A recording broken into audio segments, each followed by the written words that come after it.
The San Jose Sharks Audio Network proudly presents the 2025 Golden State Rookie Faceoff, live from Irvine, California. The long wait is finally over. Sharks hockey returns tonight. Hello, hockey fans. Nick Nolenberger here. So happy to have you aboard for night one of the 2025 Golden State Rookie Faceoff as the Sharks take on the host, Anaheim Ducks. It's taken a couple of years, but the Sharks' prospect depth, well, it's stuffed to the gills, and we will see a majority of that talent on display tonight, including number 2 overall pick from earlier in the summer, Michael Misa. And earlier this week, Misa signed his entry-level contract, and he talked to the media about getting the deal done. It's a good feeling. Having San Jose by my back, they believe in me. Great organization, so I'm excited to get started here at main camp and see how everything folds out.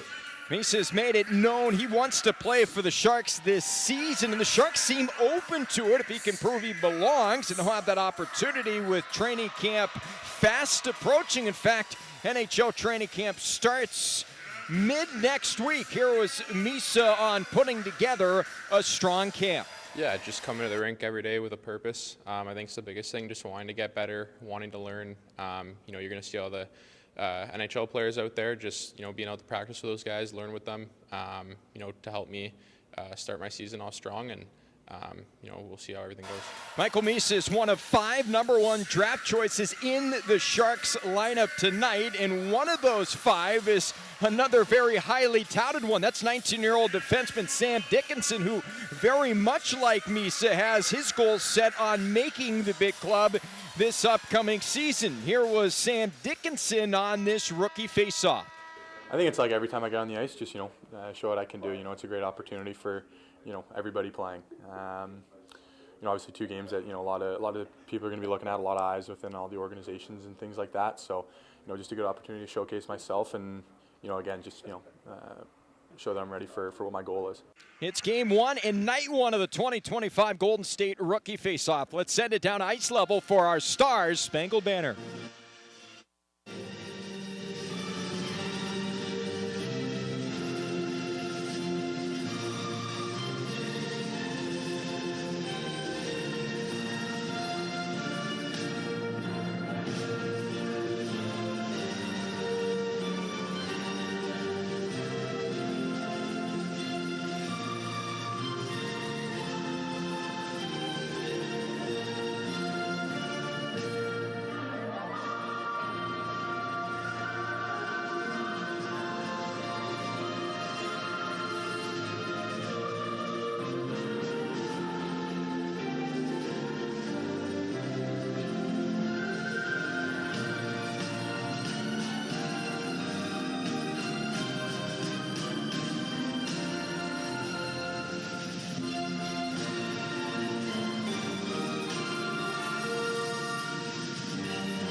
Sharks will don their road white sweaters. Joshua Ravensbergen, who was taken 30th overall in the 2025 draft by the Sharks, first time in franchise history in which they selected a goaltender in the first round.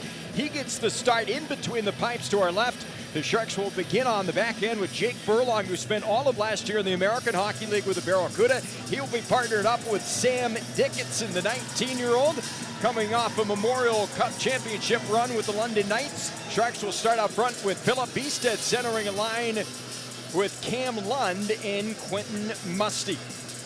The Anaheim Ducks, they will go with Vyacheslav Butyets in between the pipes, Russian native.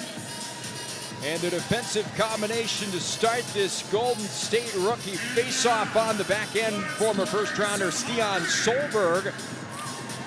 He will be partnered up with Will Francis.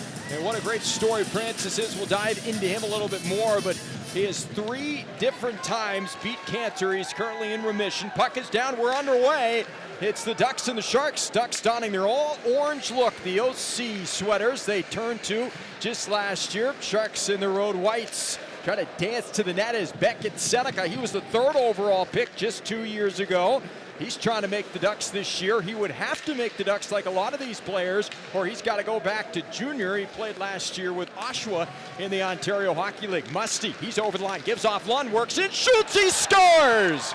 Cam Lund goes short side on Butjetz, and the Sharks wait just 33 seconds to draw first blood as Lund is on the board at the 33-second mark.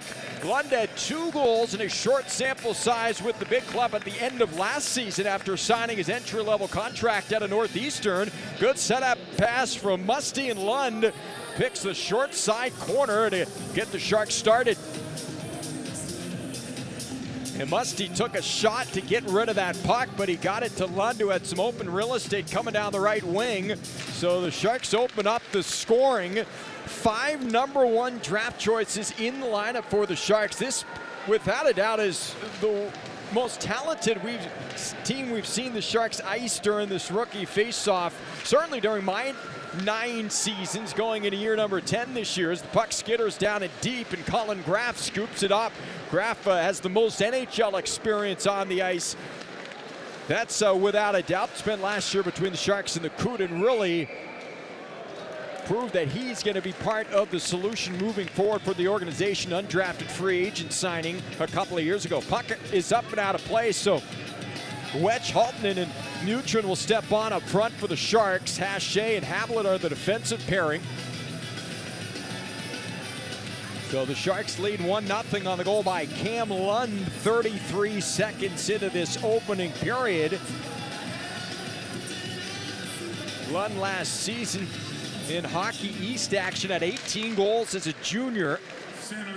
Played in 11 games with the Sharks at the end of the year, had 2 goals and an assist. Neutron, the intended target on the pass, and it's blown dead for an offside, so we get a break in the action. A minute 12 into period number 1. Nick Nolenberger, happy to have you aboard. For those listening on the Sharks Audio Network and watching on the Sharks digital platforms, as well as NBC Sports California, we are certainly excited to have hockey back and excited to bring it to you here tonight. Sharks will be back in action tomorrow, and then they're done with this 2-day event as they take on the LA Kings in the afternoon. That's a 1 o'clock start. We'll be back on the air for that one. Here come the Sharks from left to right. Neutron will chip it along for Haltnen. He was on that London night team along with Sam Dickinson, who went all the way, capturing a Memorial Cup. They made it 2 years ago, but didn't quite get the job done. They lost to Braden Hache's Saginaw Spirit as the puck is banked up the wall, and Wetch will run the puck down. Wetch left wing side for the Sharks, threw it to the top of the blue paint, intended there for Haltnen, and it just ramped into the corner boards. Furlong will get to it to keep it alive, scooped up by the Ducks, and they will look to break out from right to left. Solberg, a native of Norway. You don't see too many first-rounders coming out of Norway, but like so many of those countries across the pond, the sport continuing to grow. And with that, you'll see more players coming from countries and areas we haven't seen necessarily in the past, at least in great numbers. This play is going to be stopped here 2 minutes and 17 seconds into this opening period, and icing against the Sharks. Incredible to think just next week, NHL training camps will open. In fact, the Sharks will begin preseason play 1 week from tomorrow at the SAP Center as they take on the Vegas Golden Knights. Faceoff draw is won by Anaheim and rimmed around the wall. Anaheim controls on the far side. Seneca with it up the wall. That's taken away by Max Heiss. Heiss spent last year in the BCHL. He's off to the Western Hockey League. He's committed to Michigan State. With the change in rules, you can play in the CHL and then, of course, move on to the NCAA. As the puck is tipped down and deep by the Sharks, scooped up quickly by Anaheim in their own end. Juljanski's will work it up the far side wall. Myotov had it for a moment, lost it, and it's back to the neutral zone where it's wheeled in by Connor Smith. Smith has it on his stick, worked to the neutral zone, cut off by Musty. He's up and over the line. Musty trying to drop it for Lund, the lone goal scorer. Sharks lead 1-0. They scored in the opening 30 seconds. Now the Ducks back in transition. Backhander wide of goaltender Ravensbergen, wraps around the wall, and it's whipped back to the neutral zone. Ducks recollect. Mijatovic gave it along. And a body check right at the blue line as Procession was the one run into. And now Matthew from the left point. His shot blocked. Some friendly fire caught Mijatovic, who was supplying the screen. And it's worked all the way back deep into Anaheim ice. Sharks 1, Ducks nothing. Opening night of the 2025 Golden State Rookie Faceoff. Rebranded tournament as the shot is slung to the net. And we say tournament, there's no championship game, but last year this event really ballooned as it's covered up by Budjets for the whistle. Utah was part of it.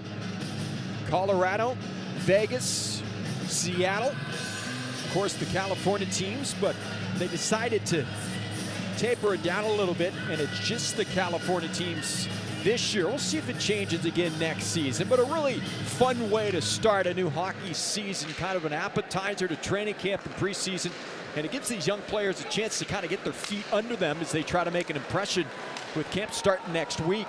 Delayed offside against Anaheim is Haviland with the puck. Haviland will give off, and it's skated through neutral by Michael Misa. Right side, Chernyshov back for Misa. Chernyshov took a hard hit, sprung back to his feet. Haviland tried to stuff it towards the net from the point, and that caromed wide. Now Solberg works it into the corner. Ducks looking to leave their end, they will. Turco has it down towards his feet, and he backhands the puck in deep. So Matthias Haviland will head back into his own end to retrieve the puck. Former second-round pick of the Sharks back in 2022. Finally signed. Took him a while to do so. Finally makes his way over to North America. Right shot D-man. Likely will spend at least the early going of the season with the Barracuda as he gets used to the North American style of play. Sharks 1, Ducks nothing. 5 minutes through the opening period. Battle in the corner boards deep in the Anaheim end. It's won by the Ducks. Held in though by the Sharks. Lifted up the glass. Mutrin for Haltnen. Haltnen down low for Sam Dickinson, the defenseman below the goal line. Looking to center in between the circles, intended for Teddy Mutrin, but he was tied up and the puck clinks its way all the way back into Sharks territory. Ducks still in the neutral zone. They're quickly over the line. Trying to dance his way through some traffic was Sidorov, and then he ends up lifting the puck into the corner. Coming down the near side wall is Smith for Anaheim. 14-19 left here in the opening period. Sharks 1, Ducks nothing on a early goal from Cam Lund to get things started. Set up on the play by Quentin Musty. Talking all about the first rounders. There's lots of second rounders on this Sharks roster as well, including Lund. We mentioned Haviland, Chernyshov, a former second round pick as well.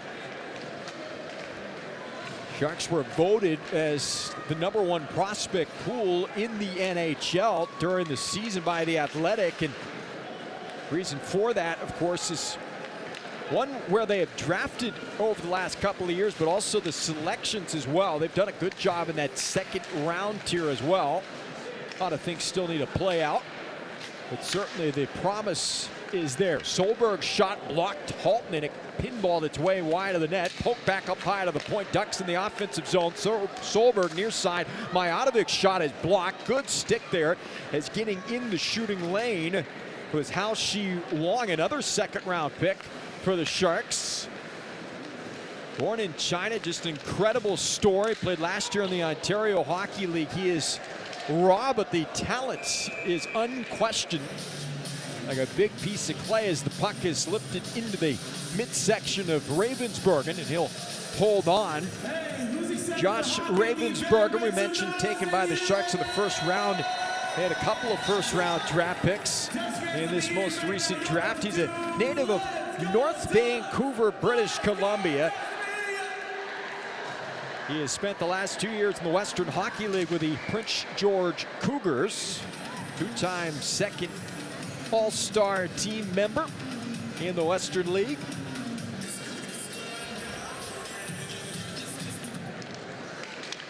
Off the draw, Smith shot wide of the mark, and it's swiped back to the neutral zone by Musty. So a 1-0 lead for the Sharks. We're live from the 5 Point Arena as part of the Ducks practice facility here in Irvine, a beautiful facility. This was actually the home of the San Diego Gulls during COVID. Here's a shot from the right side. Good effort by Musty. Went down to the human Zamboni to block the shot. Now a battle on the end wall. Pulled in a twisting shot there by Weiss, and that's gobbled up Ravensburg, and some pushing and shoving post whistle. So 12:27 left here in the opening period. Sharks 1, Ducks nothing on the goal by Cam Lund. Lund's tally coming at the 33-second mark from Quentin Musty and Philip Biested. Off the face-off draw, it's fluttered high and wide of the mark by Lotenbach of Anaheim. Ryan Lotenbach. Camp invite by the Ducks, and the Sharks will skate it up and out of their zone. Chernyshov trying to dance his way through some orange sweaters. He lost control. Pulled in now by Emil Guite of Anaheim. Ducks are over the line. Matthew now midpoint, his shot, and it's off the glove hand of Ravensburg and into the back of the net. A seeing eye wrister from Alexei Matthew from distance, and we're all even at one apiece.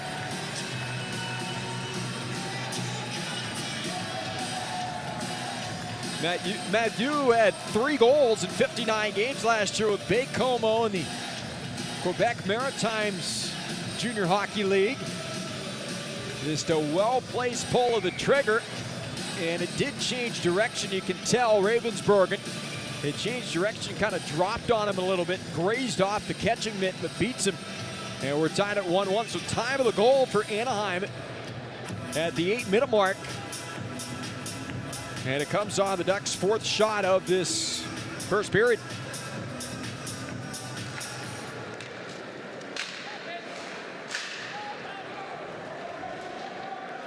So back underway, even at 1-1. As Alexei Matthew for the Ducks has tied things up. Sharks try to answer back. Halton and digging at a loose puck just above the crease. Pulled in by Seneca. He'll bank it off the end wall for Solberg. And it's worked back to the neutral zone. You think about where the Ducks and Sharks are at. Ducks a couple of years ahead of the Sharks in terms of the rebuild. Here's a shot that's blocked from the left side. Smith loaded up a slapper, and now Mutrin in transition for the Sharks. And the net's going to come off its moorings as Sam Dickinson went hard to the blue paint. And he got tied up a little bit with Stian Solberg, so that'll stop play with 11:16 left here in this first period.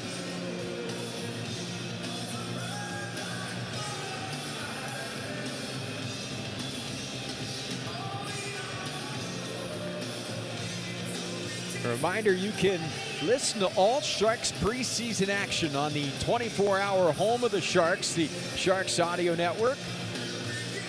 The great Dan Rosnowski will have the call throughout exhibition play.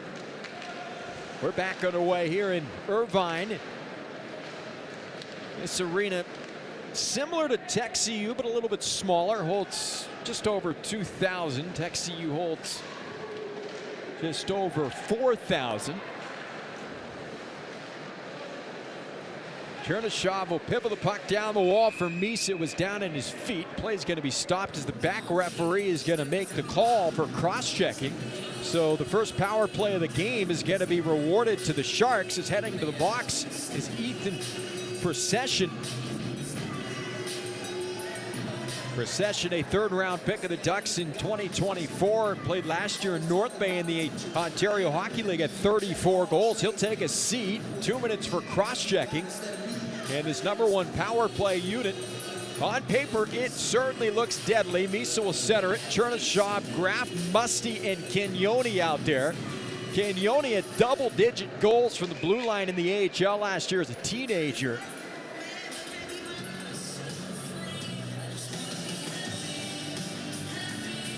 So the face-off draw will be to the right side of goaltender Butjetz.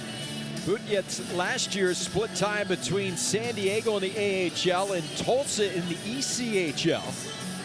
6'4", 185 pounds. Off the draw, Cagnoni will give it off half wall, and the Sharks will set up on the power play, tied at 1-1. There's a shot from well out. Butjetz Didn't get down in time, but it just got tipped wide of the frame. Sharks recollect up top for Cagnoni. Back post, he found a man in Musty. Good thought Musty just opened up the wrist, and it ends up bouncing around in the blue paint, but wouldn't go. Perfect example of Cagnoni's offensive brilliance and creativity. Most guys would just rifle that puck on net, and without hesitation, he finds Musty uncontested along the side of the net. As Cagnoni's going to drop it back for Michael Misa. Misa for Colin Graff, up and over the line, weaves to the left side, gives it off for Chernyshov. Now for Cagnoni, left point. Returns for Michael Misa. Misa works down into the corner, 77 in white. Looks to backhand a pass in front, comes back to him. Misa back up top for Cagnoni. Cagnoni half wall for Chernyshov. Fanned on by Graff, reeled in by Misa near side, digs the puck free. That's cut off on the end wall by Terrence Smith of the Ducks. Sharks recover though on the power play here for another 46 seconds. 1-1 is our score. Cagnoni down to the end line. Misa trying to go far side. Great stop there by Butyets as he had to dive forward to make the save. Now Cagnoni skates middle ice for Misa. High slot, gives off Chernyshov. Tried to play it in front for Graff. Never got to him. Picked up by Smith, the Ducks. He's hauled down, and the power play is going to expire as the Sharks take a penalty with 23 seconds remaining on their advantage. And heading to the box is Igor Chernyshov. Couple of good looks there for the Sharks. Great save by the blocker of Butyets as we saw in the replay.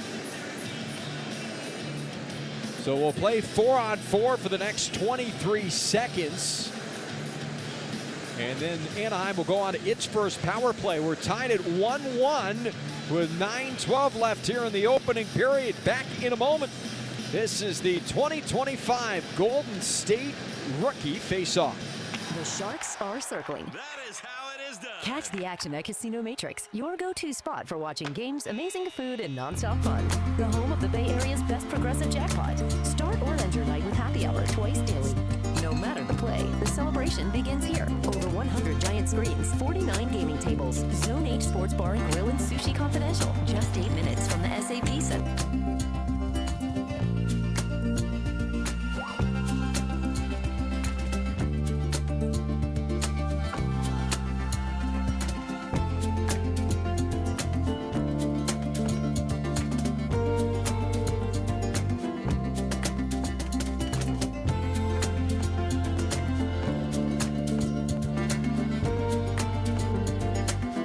Or 23 seconds remaining on the initial penalty to Anaheim's Ethan Procession.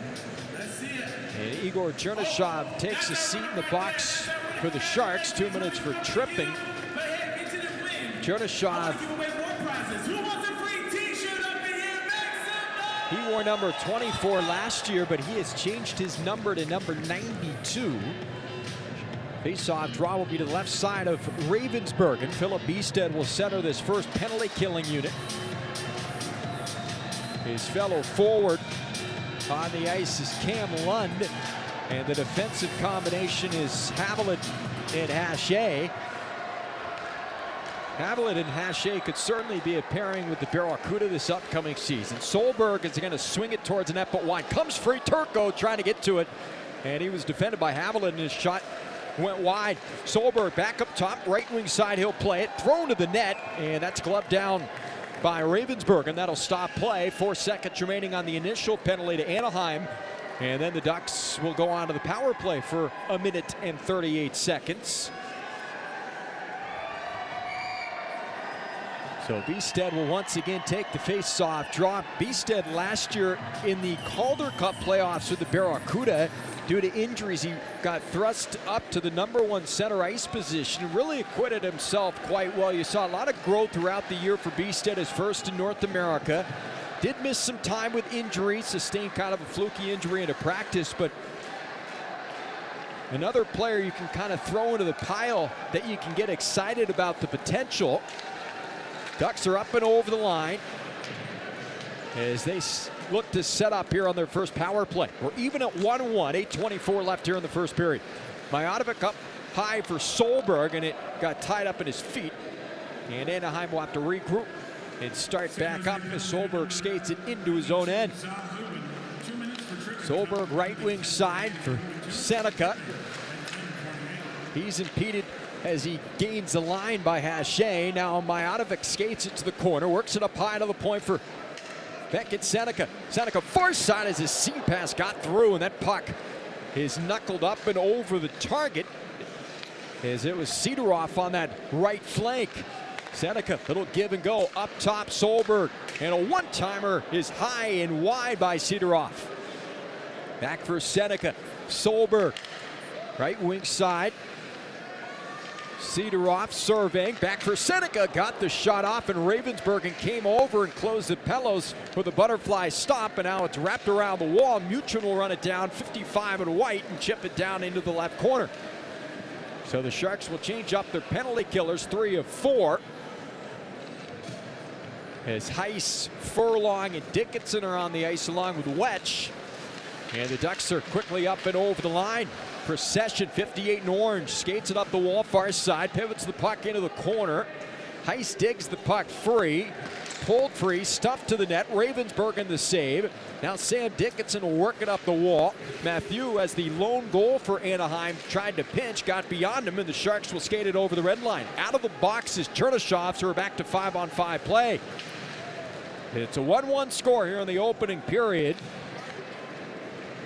The first game of this event, first game for a team. They tend to be a little bit squirrely, as you can imagine. Guys have been played all summer, and coaches try their best to implement some systems, control breakouts, and the like, but obviously it takes a little bit for those things to cement themselves.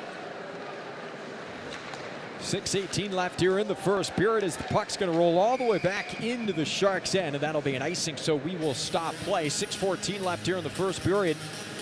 Tonight's broadcast being brought to you live from the 5 Point Arena in Irvine, California.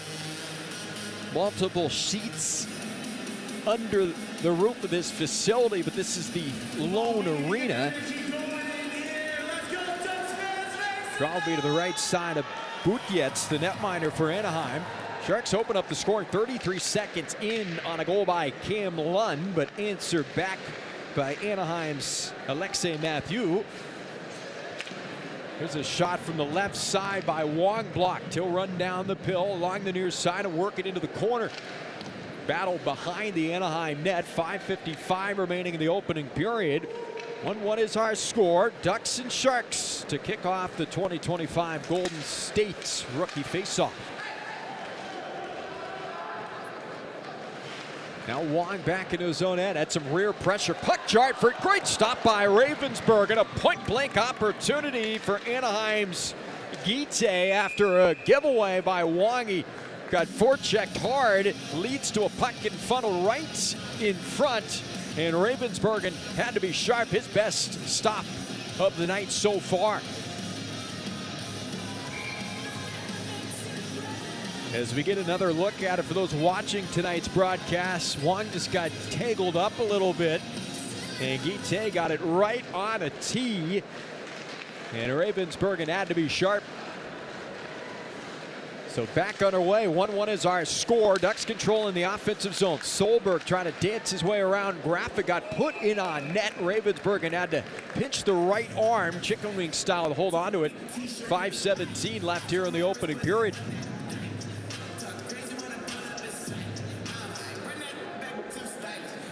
So the face-off draw will stay in the Sharks zone. So a little bit of a push from Anaheim after the early start for Team Teal.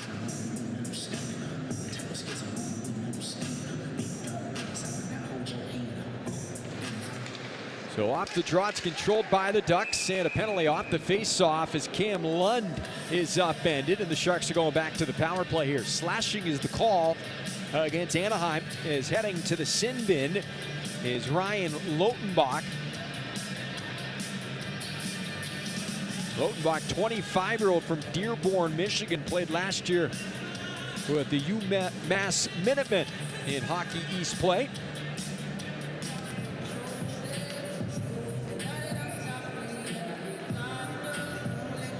So the face-off draw to the right side of Butjetz, so we see that top power play unit out there again. This is actually the second grouping that'll start this second power play. Beestead centering the second power play unit, along with Lund and Haltman on the wings. Haviland and Dickinson on the point. And watch out for 14 and white Haviland. He can absolutely pound a puck. And on the power play as that shooting winger on the flank, that's where he's most deadly. And they give the puck to Haltman, back down low, taking it to the paint. Lund, a couple of whacks at it, no whistle yet, and finally we get the whistle. That'll stop play and some pushing and shoving as Haltman's in the fray. 4:45 left here in this opening period. Now Haltman upended.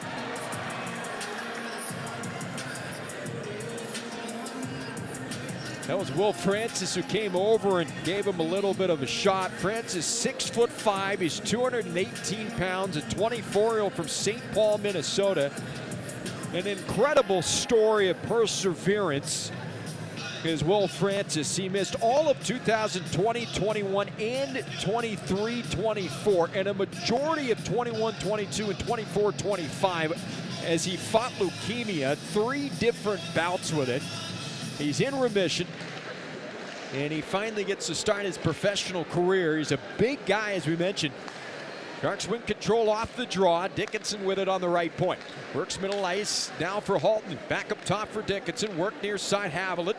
Haviland returns for Dickinson, shoots, he hit the crossbar. Puck will stay in play. Back for Haviland, settles down a rolling puck, rifles one upper corner and scores. Matthias Haviland fires one home, a power play goal, and the Sharks take back their lead. They lead it 2-1.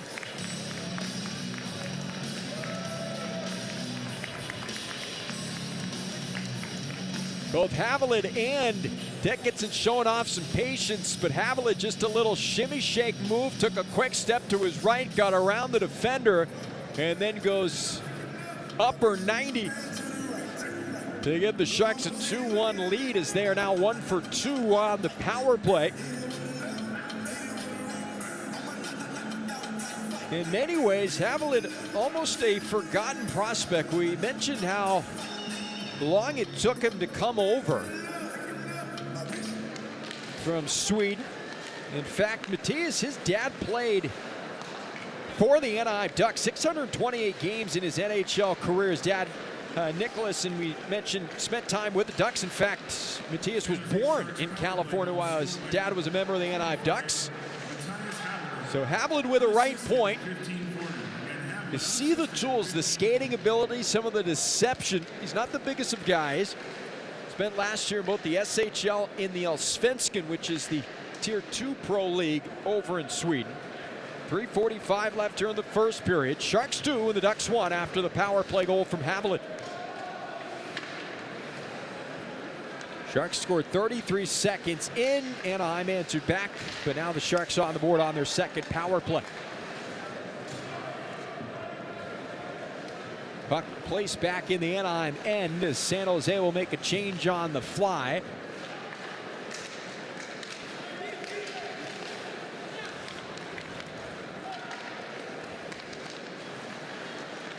Wong controls, and he'll get it to the neutral zone. Now Anaheim, Solberg tried to swing it through some traffic. It went off at Chernyshov. Wheeled in by Francis, taken away by Graf. Graf, little give and go with Misa. Return to Misa, trying to work it for Chernyshov. That puck changed direction, and it was behind him. And the Ducks will get it back to the neutral zone. Anaheim will tap the puck in deep. Wong first on it for the Sharks. Chernyshov will swing it behind the net for Wong. Wong gave it away. And a shot from Sidorov as he was ranging to his left, and Ravensburg gets over to the post and makes the save.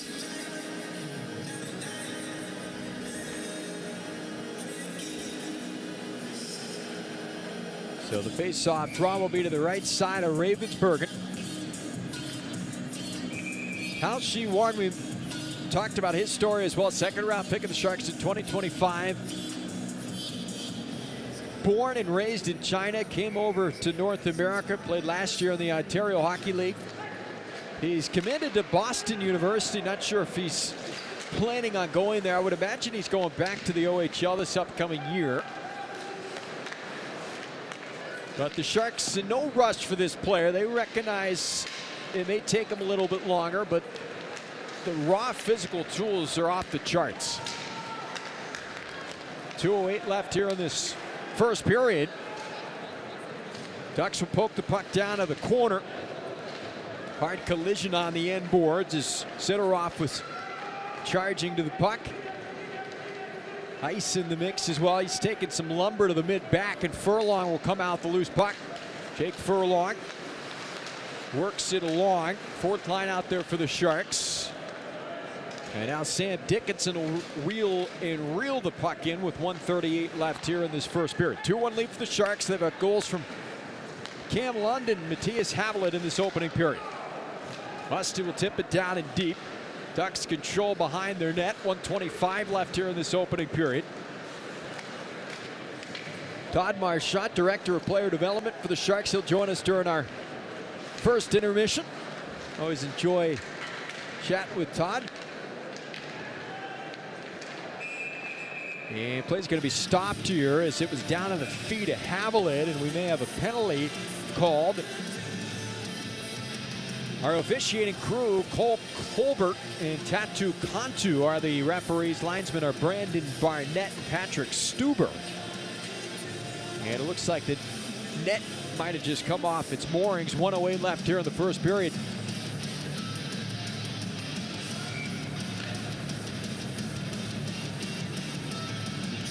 So Bistad will dig in and take the try against Mijatovic.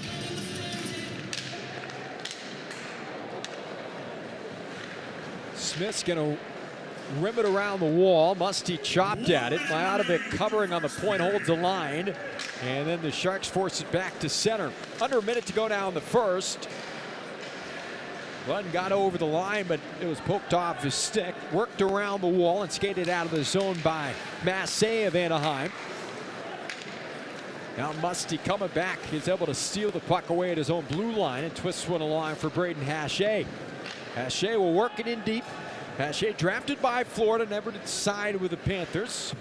Signed an AHL contract last year and re-upped with another AHL deal this past summer with the Barracuda after splitting the season with both San Jose and Wichita in ECHL. Down to 15 seconds remaining in this opening period. Sharks 2 and the Ducks 1, live from the 5 Point Arena in Irvine. Night 1 of the Golden State Rookie Faceoff. Nick Nolenberger, happy to have you aboard. Here's a forced turnover by Carson Wetch. But the horn will sound and time will run out. So the Sharks with a great start. They pot with 33 seconds into the opening period. A goal by Cam Lund on a good setup feed from Quentin Musty. Anaheim answers back in that first period, tying it up at 1-1. But the Sharks able to take advantage of their second power play of that first period. And they take their lead back on a goal by Matthias Havelid, the lone strike for Anaheim off the stick of Alexei Mathieu. And that is where we stand after a period of play. Through 20 minutes of play in Irvine, it's the Sharks 2 and the Anaheim Ducks 1. We are back in a moment. This is Sharks Hockey on the Sharks Audio Network. Like a goalie is loving a wicked slap shot, Western Digital devices capture your data and hold on tight. Our line of SSDs and hard disk drives feature robust hardware encryption and password protection to help keep your data safe in the face of a wide range of threats. It's like having an all-star tendy for your important files and favorite content. Western Digital, a proud official partner of your San Jose Sharks. Coors Light presents To Chill or Not to Chill, when your friend bets against your team and the friendship. Or choose chill because you're drinking Coors Light with your buddy. Coors Light, choose chill. Celebrate responsibly. 2024 Coors Brewing Company, Golden, Colorado. A podiatrist will tell you about your feet. An orthopedist will tell you about your bones. A physical therapist will analyze your gait. A psychologist will help you manage your anxiety. But what if they're all connected? What if your walk affects your hip alignment and the loss of movement affects your mental health? At Kaiser Permanente, we know the body is connected in unseen ways. That's why our doctors work together to care for all that is you. Kaiser Permanente, for all that is you. Learn more at kp.org. The doctor will see you now. But do they really? Do they see you as a mother who's a daughter and a caregiver? Fearless, but sometimes fearful? A health nut with a French fry habit? An O-positive geologist named Patty, who's here today for a melanoma exam. At Kaiser Permanente, we believe the only way to care for all of you is by seeing all that is you. Kaiser Permanente, for all that is you. Learn more at kp.org. The Sharks are circling. That is how it is done. Catch the action at Casino Matrix, your go-to spot for watching games, amazing food, and nonstop fun. The home of the Bay Area's best progressive jackpot. Start or end your night with happy hour twice daily. No matter the play, the celebration begins here. Over 100 giant screens, 49 gaming tables, Zone 8 sports bar and grill and sushi confidential. Just 8 minutes from the SAP Center. Off Highway 101 near the San Jose Airport. Casino Matrix. Just drop in. Please gamble responsibly. 1-800-GAMBLER. NHL fans, give yourself some great looks this season and get San Jose Sharks tickets at Ticketmaster. As the official ticket marketplace of the San Jose Sharks and the NHL, Ticketmaster has a wide selection of tickets available for every game so you can catch all the action live. If your plans change, you can sell or transfer your tickets, and mobile tickets make it easy to get into the arena in time for puck drop. With Ticketmaster, you'll ensure that when they shoot, you'll score. Get tickets today at Ticketmaster.com/NHL. Now, back to intermission coverage of the 2025 Golden State Rookie Faceoff. Welcome back inside the Five Point Arena. Sharks 2, Ducks 1 after 20 minutes of play. We're very pleased to be joined by the Director of Player Development for the San Jose Sharks, Todd Marchant. Marsh, you used to play for the Anaheim Ducks. They did not have this facility, I would imagine, when you were playing. What's it like just to come back here and enjoy these type of events leading into training camp? What do you get out of it, and what do you think the staff gets out of an event like this? Well, it is a beautiful facility, and it took a long time to get it built, but I'm glad that it's here, and I'm glad that they were able to host this year. And this is the official start of training for the season. You know, the rookie tournament, and this year it's a little different. There's only 3 teams. It's Anaheim, San Jose, and LA, and we get to play 2 games back to back. So it's a time for our young players to kind of get their feet wet, kind of figure out where they're at in their development, and see where it takes them into training camp. I know you guys always have messages for players going into the off season, maybe some checklists, things you want them to work on, building up their bodies, working on some skills. Do you guys take this opportunity as a chance to kind of see where guys are, maybe see some of the work they put in during the summer? Yeah, because these are more like real games. You know, you get into training camp, sometimes those inter-squad scrimmages are just the vets are trying to get their legs under, and the young kids don't necessarily want to maybe show them up a little bit. It's one of those things, but out here, you're playing against your peers and against another team. So it's a chance for you really to get a jump start on your training camp because you have played 2 games before anybody else. I'm looking at your roster tonight, 5 #1 draft choices, multiple players selected in the second round. The cupboards are starting to fill up a little bit, and you guys have done that over the last couple of years. For these young guys specifically, what are you most excited about when it comes to training camp and seeing what guys maybe step up and separate themselves from the pack? Yeah, you always want to see 1 or 2 guys really just separate themselves and, you know, kind of say, I'm here. I'm not going to take a back seat to a vet. I want his job, and that pushes the vet too. I mean, that's what this game is all about. I mean, you get into the league, you're fortunate enough to get in, then it's even harder to stay there because every year there's a younger kid trying to take your job. So I think that this is a great opportunity, and like you said, there's a lot of good young players out on this ice right now. Well, 2 guys that come to mind as players who have already vocally mentioned that they want to try to make the Sharks and play in the NHL. That's Sam Dickinson, that's Michael Misa. Misa just signed his entry-level contract this week. What did those 2 guys specifically have to do to prove that, 1, they belong, and 2, they're ready to take that next step in their careers? Well, the first thing is you got to be responsible defensively. That's the only way that coach is going to play you. So if they can show and prove that they can play in their own zone and be responsible, then what does their offense take? How do they handle the pace? How do they handle the physicality? How do they handle the strength of the other players? I mean, these kids are 18, 19, 20 years old playing against 30, 32-year-old men who've been in the league a long time.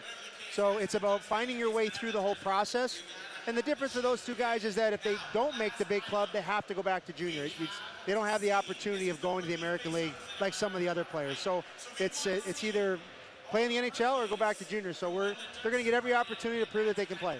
One thing you told us last year, and I thought it was a really interesting point, was even for players who are in the NHL, they're still developing, even if you're a 10-year veteran. So having guys within the Sharks organization that are open-minded, whether it's a wily veteran or a young player, how big is that as you guys, one, try to become a more competitive team, but also you try to build that culture as well? Well, it always starts with your vets, and if you've got good vets and guys that show up every day and are professional and work hard, and you may be losing 3-0, 4-0 on the road. Are you going to just say we're done, or are you going to go out there and say, you know what, we're going to push. We're going to get back. We're going to get back in this game. We're going to get back in this period. And young guys, they looked at that. I remember when I was a young player, I learned from a player named Kelly Buckberg. I learned from Dougie Wade, guys that were great older players that I learned from. And you pass that down when you become a vet. Well, Doug Waite, now part of the staff. Another guy that's part of your staff is Ryan Miller, arguably the greatest American goaltender ever, and he gets to work hand and fist, I guess, if you will, with some of these young goalies. And Joshua Ravensbergen is the first goalie in Sharks history ever taken in the first round. How important is it for a young guy like that to have somebody like Ryan Miller who can just bestow all that wisdom and experience on him? I think it's great. I mean, our development staff is I think it's the best in the league, with guys like Ryan and Nabby and Reach and Patty and Jumbo and Lucas Pisa and Tommy Wingos. I mean, we've got numerous guys that have all had different levels of experience in the National Hockey League. So I always tell the players, listen, there's nothing we haven't seen. There's really not many things that we haven't seen. So ask questions. We're there to help you and help you develop and get better, not only as a player, but as a person. And if we do that, then we should see the results at the National Hockey League level. Do you find yourself, when you're around a guy like Patrick Marleau and Joe Thornton, you just named off some incredible names, do you find yourself learning things about the game on a daily basis, being around people like that as well? I learn. If you're not learning, then you're going backwards. Every day you're learning something about the game. You're learning something about yourself. You have to continue to push forward and improve, and that's what makes this game as great as it is, and that's why every year it gets better. Of course, every Sharks fan wants to get back into the playoffs, but what in your mind should be reasonable expectations for the Sharks going into this year? Well, we got to be better than we were last year, and we got to see some more of our young players continue to develop and help continue to grow this franchise. The Macklin Celebrinis, the Will Smiths, the Shakir Mukhamadullins, the Askarov, all these guys that are starting to kind of get their feet wet in the NHL and continue to improve. And then we have another group of guys coming along with the guys that we're seeing out here that are going to push for jobs. So just continue to get better every season. Well, people talk about teenagers, and you had two of them in your lineup last year. And if you get two more guys who really open eyes, and maybe a Dickinson or a Misa, you'll have a couple more this year. Some people say you can't have that many young players like that. But if these players prove that they belong, it'd be hard to obviously deny that opportunity for them. Do you believe that players in a rebuilding situation where you're trying to be more competitive, do you think you can have that many young guys in the lineup? If they're ready, yes. And it's a hard league, don't get me wrong. But you're also going to have you also have to have good vets, and we have great vets. Guys that really know how the game is supposed to be played, how to carry yourself. So these guys will learn, and if they're ready, they'll prove to us, and they'll get every opportunity. Well, you have an opportunity, too, of course, to play them 9 games and see if that runway is enough to see if they're ready. Todd Marchant, Player Development Director for the San Jose Sharks. Always appreciate your insight in these conversations during this event. Sharks and Ducks, game number 1. What do you want to see over the next 40 minutes or so? First period, sometimes squirrely. You guys haven't played for a little bit, so what do you want to see over the next 40? Yeah, I think that, it's always a little scrambly. Guys are nervous. They just get out there. They haven't played a game in a long time, and I like to see our settle into our game, play fast, get in on the forecheck, not turn pucks over. I think we saw our power play was very good. We saw it the last couple of days. It was very good. I have no doubt that it was going to be good. But continue to play physical, play hard, and play fast. That's funny. The second unit comes through the power play goal, but that first unit, I'm just looking at all the names and the potential. Pretty incredible stuff. Just, again, the depth of the prospect pool for the San Jose Sharks. Todd, we appreciate the time as always. Enjoy the final couple of periods. I'm sure we'll chat, maybe not on air, but we'll chat over the next day or so. But thank you again for the time. Thanks, Nick. Todd Marchant, Player Development Director for the San Jose Sharks. We'll come back in a moment. It's the Sharks 2 and the Ducks 1 after 20 minutes play here in Irvine. Like a goalie gloving a wicked slap shot, Western Digital devices capture your data and hold on tight. Our line of SSDs and hard disk drives feature robust hardware encryption and password protection to help keep your data safe in the face of a wide range of threats. It's like having an all-star tendy for your important files and favorite content. Western Digital, a proud official partner of your San Jose Sharks. Coors Light presents To Chill or Not to Chill, when your friend bets against your team and the friendship. Or choose chill because you're drinking Coors Light with your buddy. Coors Light, choose chill. Celebrate responsibly. 2024 Coors Brewing Company, Golden, Colorado. A podiatrist will tell you about your feet. An orthopedist will tell you about your bones. A physical therapist will analyze your gait. A psychologist will help you manage your anxiety. But what if they're all connected? What if your walk affects your hip alignment and the loss of movement affects your mental health? At Kaiser Permanente, we know the body is connected in unseen ways. That's why our doctors work together to care for all that is you. Kaiser Permanente, for all that is you. Learn more at kp.org. Termites, rodents, and other pests never rest. Luckily, neither does Planet Orange. Think you may have a pest problem? Call 1-800-7-ORANGE for a free termite inspection or general pest consultation from our licensed professionals. Planet Orange is an innovator and effective eco-friendly pest control methods. They'll customize each program for your needs using the most eco-friendly solution available. So don't wait. Call 1-800-7-ORANGE. That's 1-800-767-2643. Or go to planetorange.com and get started today. Planet Orange. Orange, you glad you called? Now, back to intermission coverage of the 2025 Golden State Rookie Faceoff.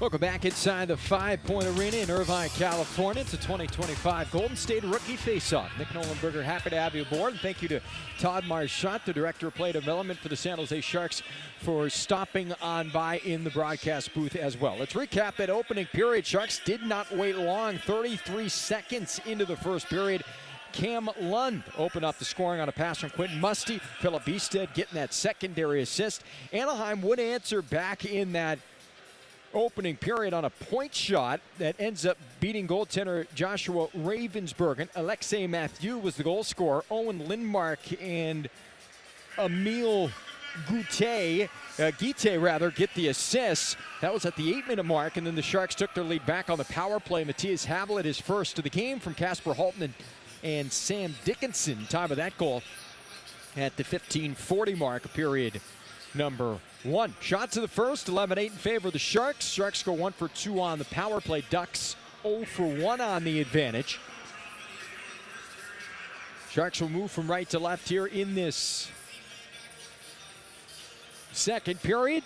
And we'll step aside and come back with the second. This is Sharks hockey, live from Irvine, the 2025 Golden State Rookie Faceoff. If you can't wait for the Sharks to hit the ice and are looking for a good reason to visit the SAP Center, you have tons of events to choose from all year round. Hot concerts, sports, and more. Check out the full schedule of upcoming events at Ticketmaster, the official ticket marketplace of the San Jose Sharks and the NHL. Today, with so much uncertainty in our lives, it's understandable to feel stressed, anxious, worried, or frustrated. It's normal, but it's easy to check your stress and get help for your mental health with free resources from CalHope. Make a game plan by calling our warm line at 833-317-4673 or try our secure and confidential live chat today at calhope.org. CalHope, proud partner of the San Jose Sharks. Back to Golden State Rookie Faceoff action. Here's Nick Nolenberger.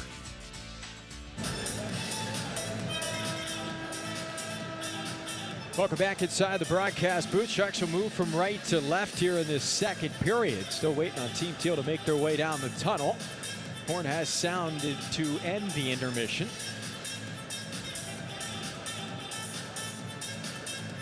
Still working the kinks out, even with the timing sheet this early in the year.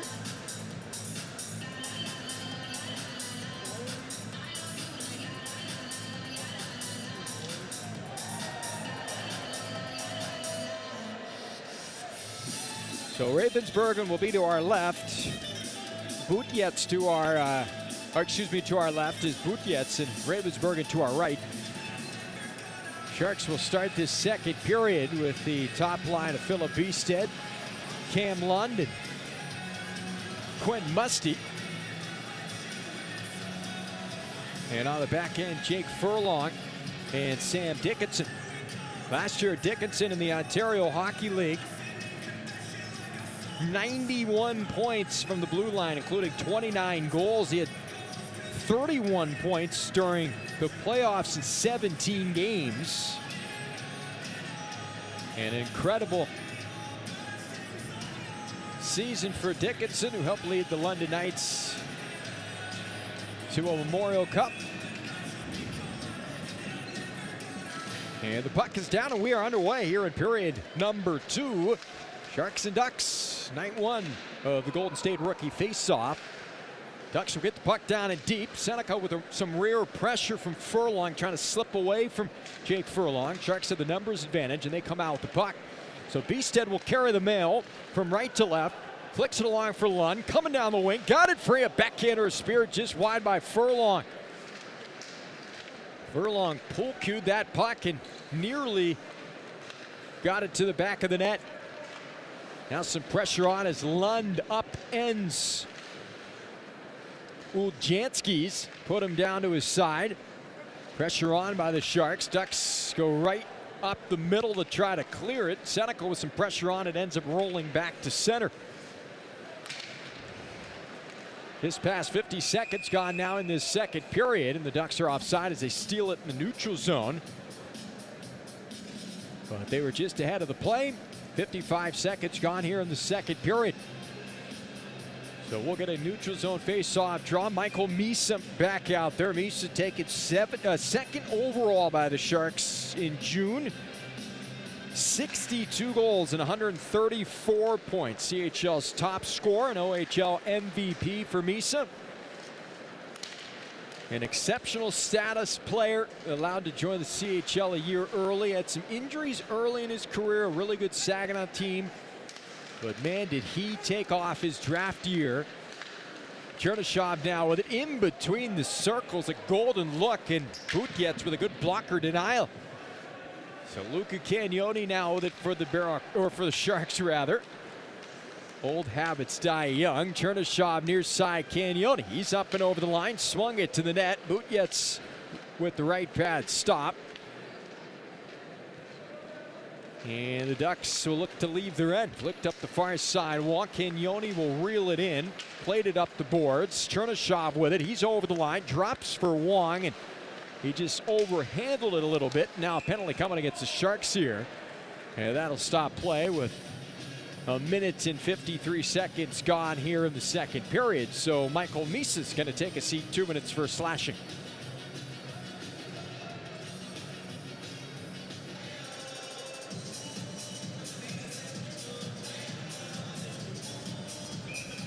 So the draw to the right side of goaltender Ravensbergen.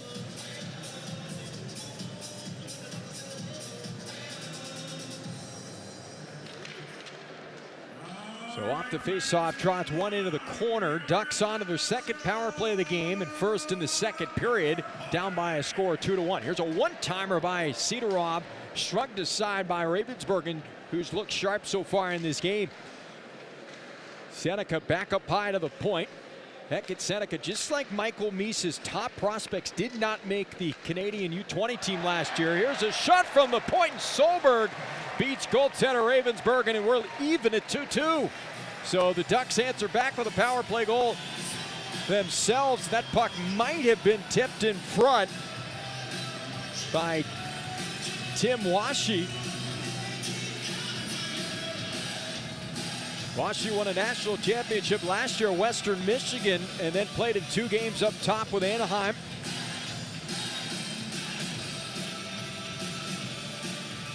Did look like Washi got a piece of it. So it'll be Washi's power play goal, and we're once again tied now at 2-2. So each team has potted a goal on the power play. Both clubs are now 1 for 2 on the advantage. Here comes Wetch for the Sharks, and we've got another penalty coming against San Jose as Turco had his stick broken in 2. And beg your pardon, it looks like it's going against an Anaheim skater. So Jackson Weeb is going to take a seat for slashing.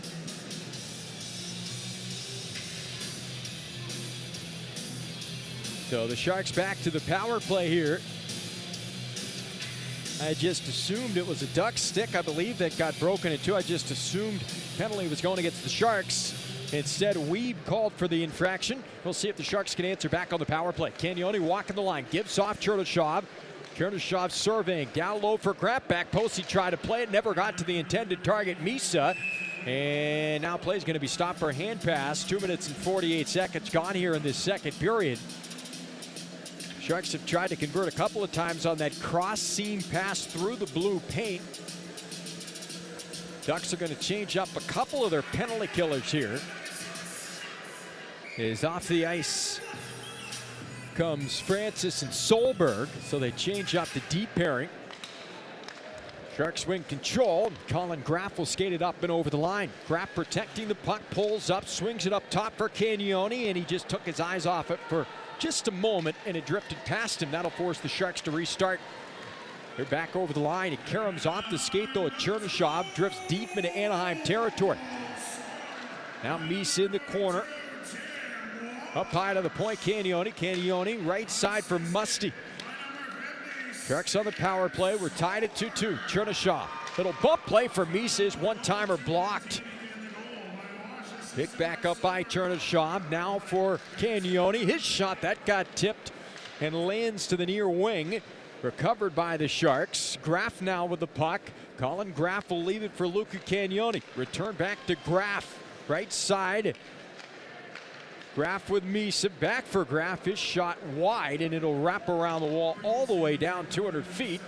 Sharks will try to make a change on the fly. Dickinson will scurry back into his own defensive zone. Cam Lund, who scored early in the first period, will poke it free below his goal line. Back for Haviland, who was the other Sharks goal. 4 minutes gone in the second period. 33 seconds remaining on the minor penalty to Anaheim. Sharks are 1 for 2 so far on the advantage in the game. Loose puck pulled in by Haviland, right wing. 25 in white. Up top, Dickinson. Middle ice, Haltonen, and he didn't feel the rear pressure as he went to pull the trigger. Pulled back in Dickinson. Given back along for Haviland. Into the corner for Bjugstad. Return back up top. One-timer Dickinson. Save made by the left pad of Bjugstad. Half-wall battle. Swung free below the goal line. Bjugstad trying to protect along the half wall. And it's jammed past Haviland, who hurries back to it. Matthias Haviland in his own third of the ice. Head up, was springing along. It got through both Haltonen and Bjugstad. Bjugstad's the goaltender in the trapezoid to rim it back up the wall. Ducks will pivot the puck into the corner. Power play is over, so the Sharks are now 1 for 3 on the advantage.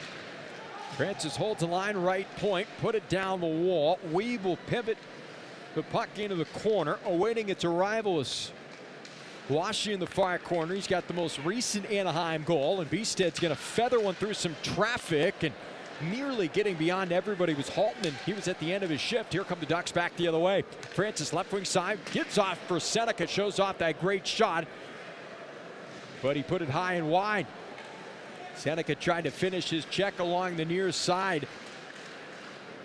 Beckett Seneca had one of the great reactions you'll ever see during the 2024 NHL draft, where the Ducks selected him 3rd overall. Many had him pegged more around the 10 spot in that range. Went a little earlier than expected and had this big smile on his face. And if you can do some lip reading, you could definitely surmise the surprise for the young man. And an icing against the Sharks here, so the faceoff will come back down the length of the ice. Seneca last year broke his foot in August, missed all of training camp for the Ducks, and then rejoined his junior club, the Oshawa Generals. Face off to the left side of goaltender Ravensburgen. 14-11 left here in the second period, even at 2-2. Ducks and Sharks.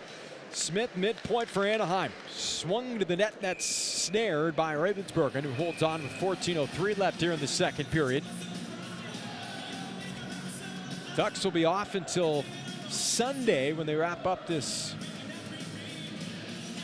three-day event against the LA Kings.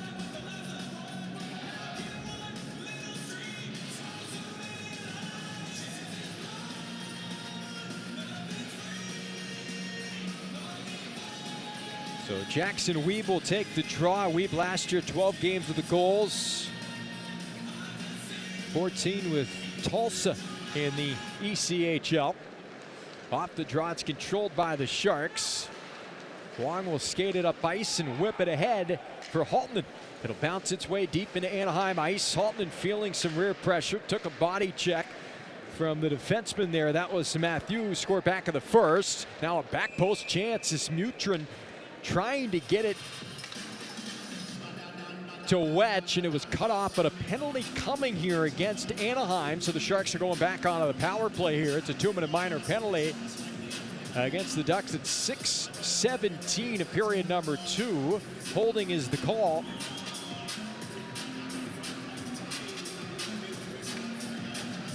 And Jackson Weeb, who just took a penalty, is right back into the penalty box.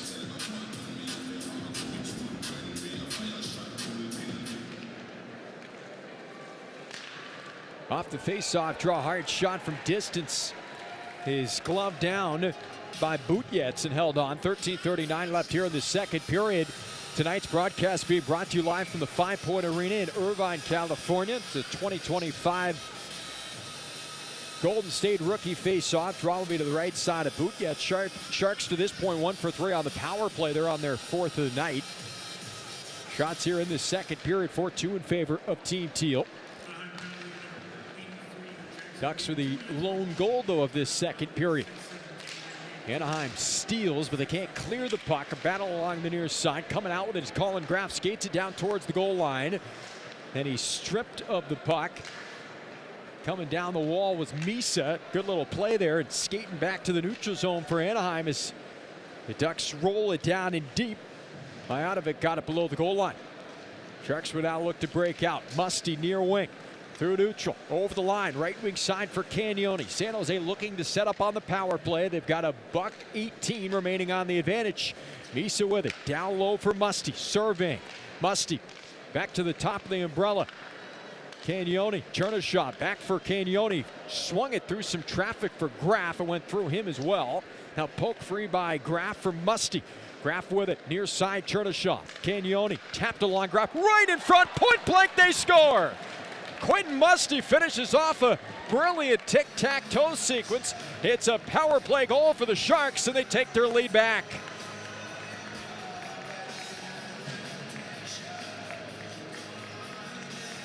That little sequence should get Sharks fans excited. Cagnoni to Graff, right onto the tape of Musty, parked atop the crease, and he guides it into an open 4x6. Time of the power play goal for Quentin Musty, the 7:22 mark of the second period. Musty last year in Sudbury in the Ontario Hockey League had 59 points in 33 games. A little bit of a injury-riddled season for Musty, who started the season banged up. He's excited to start his pro career and looking to make a statement during training camp. Lund's over the line now for the Sharks. Coming down the wing, right in front, trying to get it for the forward. Charging in the net for the Sharks, that was Max Heiss. And he just could not quite convert. 8 minutes gone now in this second period. Sharks 3 and the Ducks 2. And icing against San Jose will stop play. 11:55 now remaining in this second period. We'll be back on the air tomorrow afternoon. A 1 o'clock puck drop, Sharks in Kings. We'll have broadcast coverage on the Sharks Audio Network, and you can watch on all Sharks digital platforms, as well as NBC Sports California.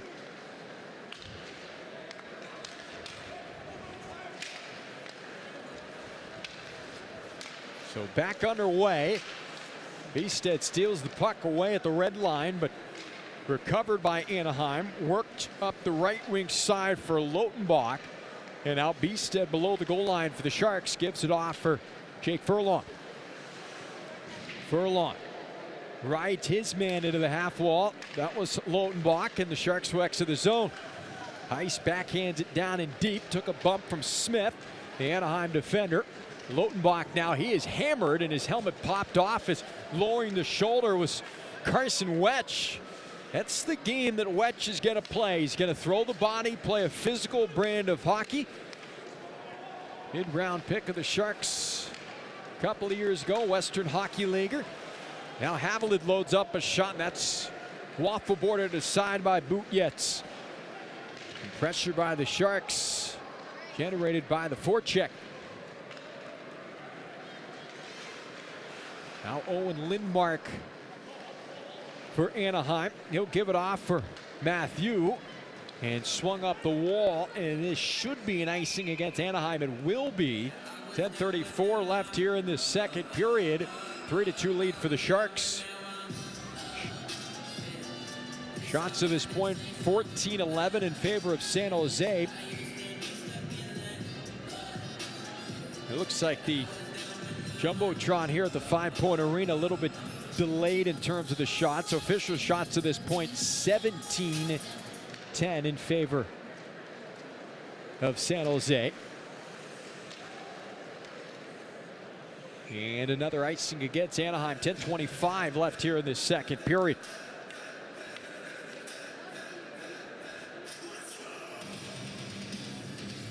Sharks rookie roster led by Barracuda head coach John McCarthy. Anaheim led by San Diego Gulls head coach Matt McIlvain.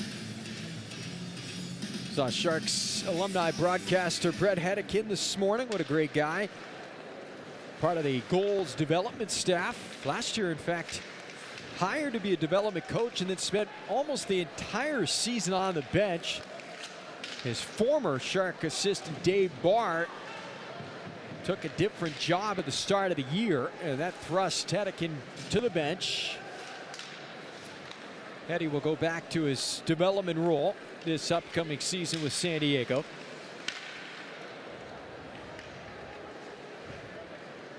Ravensbergen will work it behind his net, chipped up the near side wall, and the puck will roll towards the Anaheim line.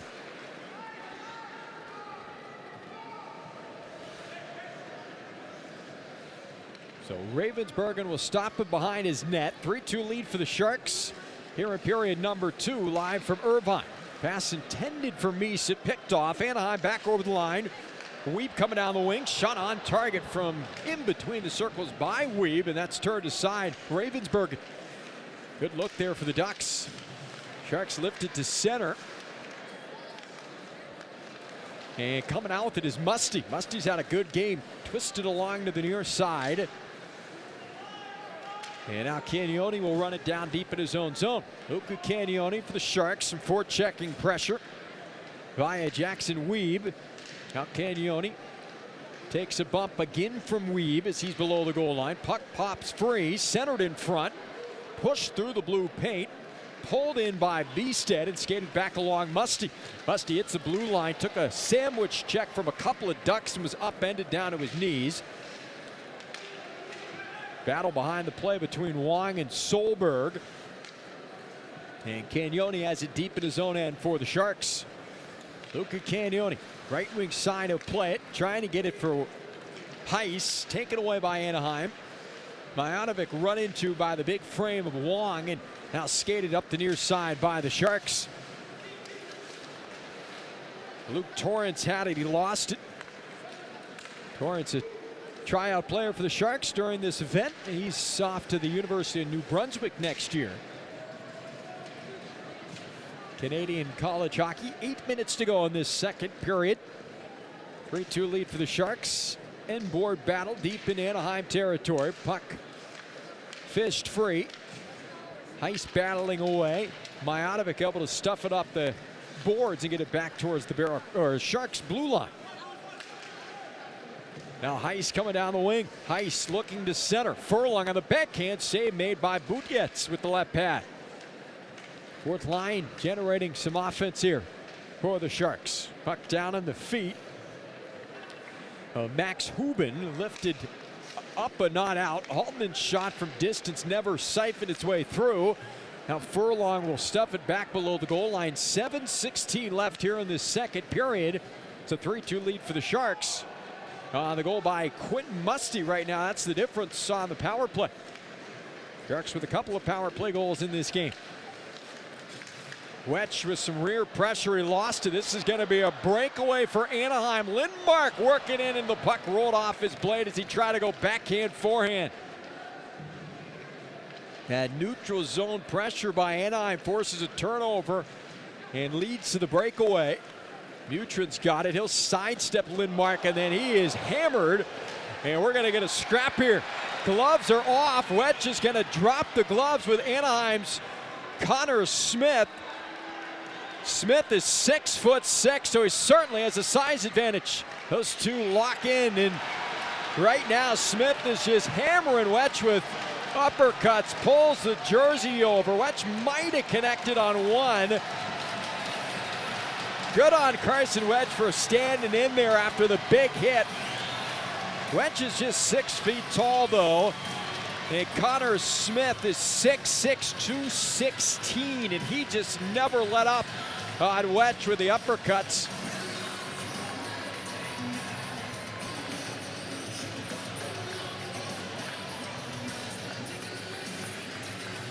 So Fighting Majors assessed on each side. Smith stepped up, big hit. Wetch comes over to defend his teammate.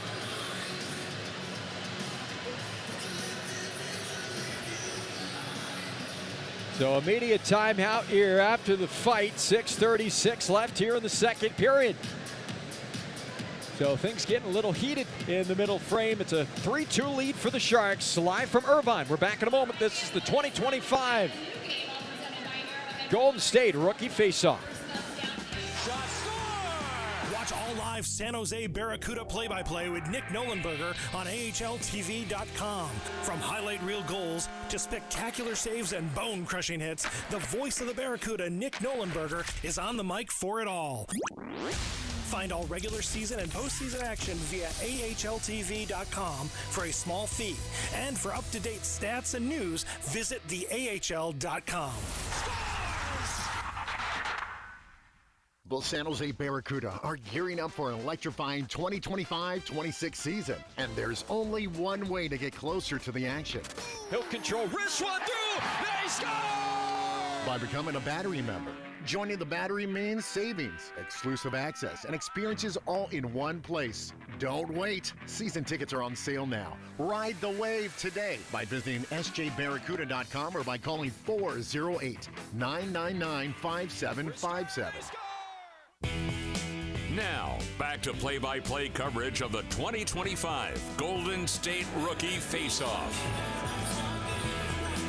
6:36 left in the second period. Sharks 3 and the Ducks 2. Sharks with a couple of power play goals to this point. They've got goals in the game from Cam Lund, Matthias Havelin, and Quentin Musty. Anaheim has goals from Alexei Mathieu and Tim Washi. Anaheim has twice erased one-goal deficits. So Wetch sits for the Sharks. And Connor Smith for the Anaheim Ducks after the fight.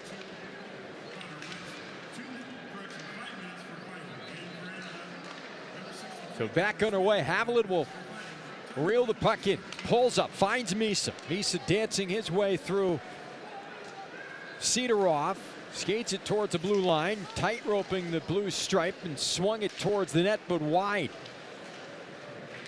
6:05 left here in the second period. It's a 3-2 lead for the Sharks. This could be a chance developing for Anaheim. It just misplayed. Washi didn't know where it was, and he swiped it unintentionally back to the neutral zone. Now Sidorov with it. He'll swing it left side, and it's punched in deep by Terrence Smith of the Ducks. 5:42 left here in the second period. Sharks with a 3-2 lead. Chernyshov will pull it in on right side.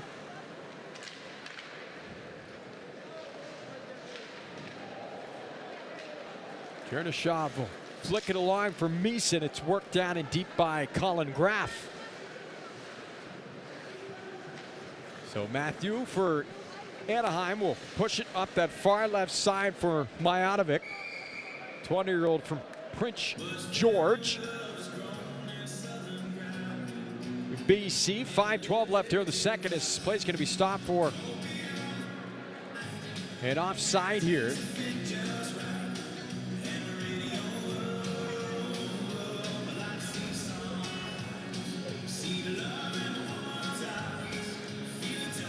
So the Sharks back in action tomorrow. They will take on the LA Kings rookies.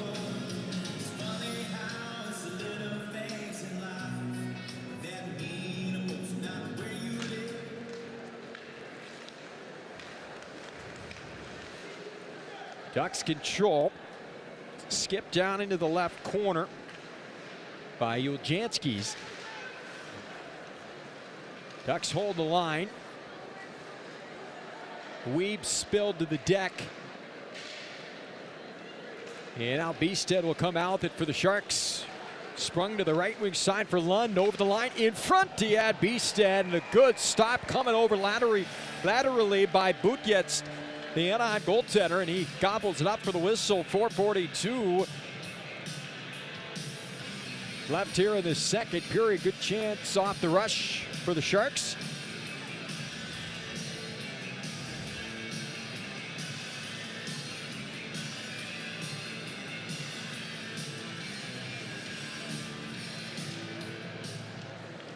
So Luke Torrance wins the face-off draw. One shot is blocked. Rimmed around the wall by Lotenbach of Anaheim. Now Cagnoni springs it along. Heiss had to go off his skate. And Cagnoni will run the puck back down behind his net. Cagnoni up the far side. Trying to poke it free with Hubin for the Sharks on that right side. He stays with it with the support of Heiss. Sharks got it out, but they give it away. Anaheim right back over the line. Good stick by Cagnoni. Poked it off the blade of Terran Smith. Ducks get it in deep. Wong now right wing side. It's whipped for Hubin. Rolled into the right corner. 3-2 lead for the Sharks. 3:52 left here in the second period. Turnover force. Musty gives off. Quick one-timer. Furlong. He put it wide. Good setup nonetheless from Quentin Musty on both knees, getting it to Furlong. Furlong got some mustard behind it, just put it off frame. Ducks back into the offensive zone. Back post opportunity. A glorious look for Washi, bidding for a second of the game, but it may have been poked away at the final moment. 3:26 left here in the second period. Shots 15-12 in favor of San Jose. There's a point shot. Good block by Haltman, getting in the way of that one. As loading up the blast was Matthew. Matthew now back in his own zone. Misa spills over the boards. He's on the ice along with Haltman and Chernyshov. Ducks will move through the neutral zone. Worked down and deep by Sidorov. Bumped by Dickinson. Now Misa on the right wing side for the Sharks. He'll skip it along for Dickinson, and Dickinson kind of backing his way into the offensive zone is going to be called for an offside. 2:52 left here in this second period. Sharks still holding on to a 3-2 lead.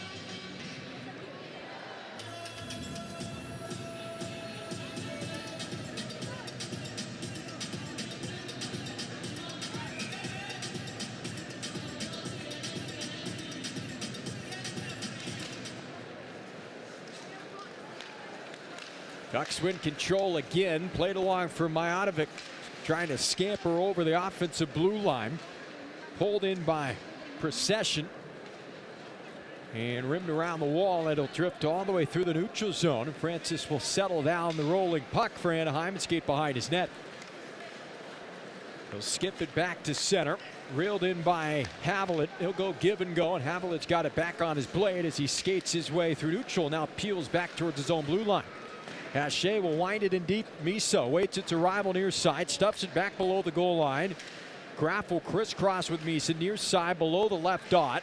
Now he gets some support from Chernyshov. Haviland from well out. That went off the stick of Misa, but tipped wide. Mijatovic converges with Hache on the far side, and now we're going to get a whistle for a hand pass. That'll stop play with 1:59 left in the second period.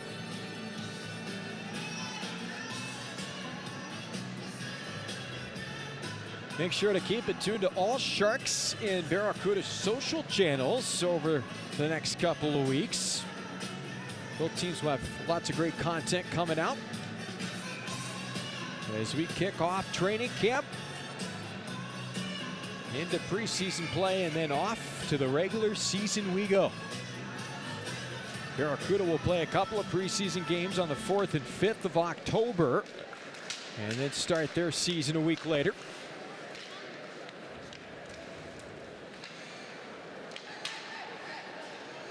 So Hao-Shi Wong will play it right side. Beasted's over the offensive blue line. Beasted in the corner, spins off a check, then he's tripped up. No penalty on the play. Weeb's going to come out with a pill for Anaheim and scamper up the ice, swings it along, and it's chopped ahead by Terrence Smith. Sharks have it again, though, and Lund will bring it up the left wing side. Cam Lund slows it down, works down the wall. Now gives it off for Wong. Left dot, fires on target. That's kicked out by Butjets, and it caroms back to the blue line, and Cagnoni had to bring it back to neutral. Wong eludes the pressure, works it right wing side. Beasted nearing a minute to go in the period. Right pad saved by Butjets as he turns aside the shot by Beasted. And now Cagnoni for the Sharks will play it along for Quentin Musty. We're now down to under a minute to go in the second period. Haltman coming off the bench, protecting the puck. Then he tried to drop it for Mutrin, and it was just outside of his reach. Haltman will run it back down as Mutrin swung it below the goal line. Teddy Mutrin, half wall, right wing side, gives off, and a shot by Heiss is right into the breadbasket. Butjets who holds on with no rebound. 38.4 ticks left here in the second period.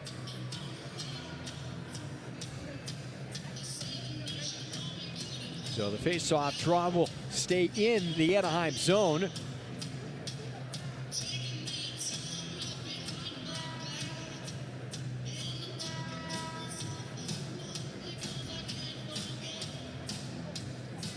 I think I misspoke earlier. The Sharks will actually start their preseason schedule 1 week from Sunday, not 1 week from tomorrow, as both Wetch and Connor Smith have been released from the penalty box, serving their 5-minute penalties for fighting.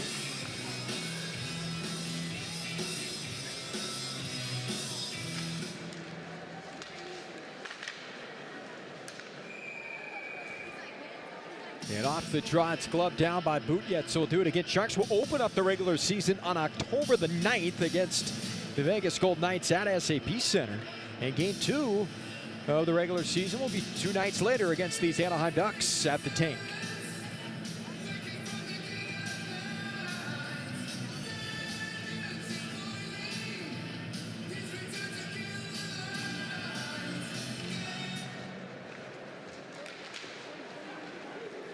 So off the draw, battle towards the end wall in the Anaheim zone. Pulled in by Solberg of the Ducks. And Furlong's going to run down the puck in his own zone. So Jake Furlong head up, gets it to center. Cut off though by Francis, and he'll roll one back towards the goaltender Ravensbergen for the Sharks. Here come the Sharks. They have a 2-on-1. Wetch trying to get it over to Mutrin, and it went off the stick of Francis, the defenseman, and rolled in on his goaltender. With 0.3 left here in the second period, and Wetch, he's right back in the fray. This time getting into it with Igor Sidorov. Sidorov had 17 goals a year ago with San Diego, and now Sidorov trying to go after Haltman as he rides him into the wall and trying to give him a couple of straight left arm jabs. So Sidorov getting a little antsy at the end of the period. Under a second to go, 0.3 left here in this second period. It's a 3-2 lead for the Sharks. Each team exchanging goals in this second period. And now Dickinson having a chat with Solberg. So the rivalry between the Ducks and the Sharks, it doesn't stop at the NHL level. It bleeds into the prospects as well.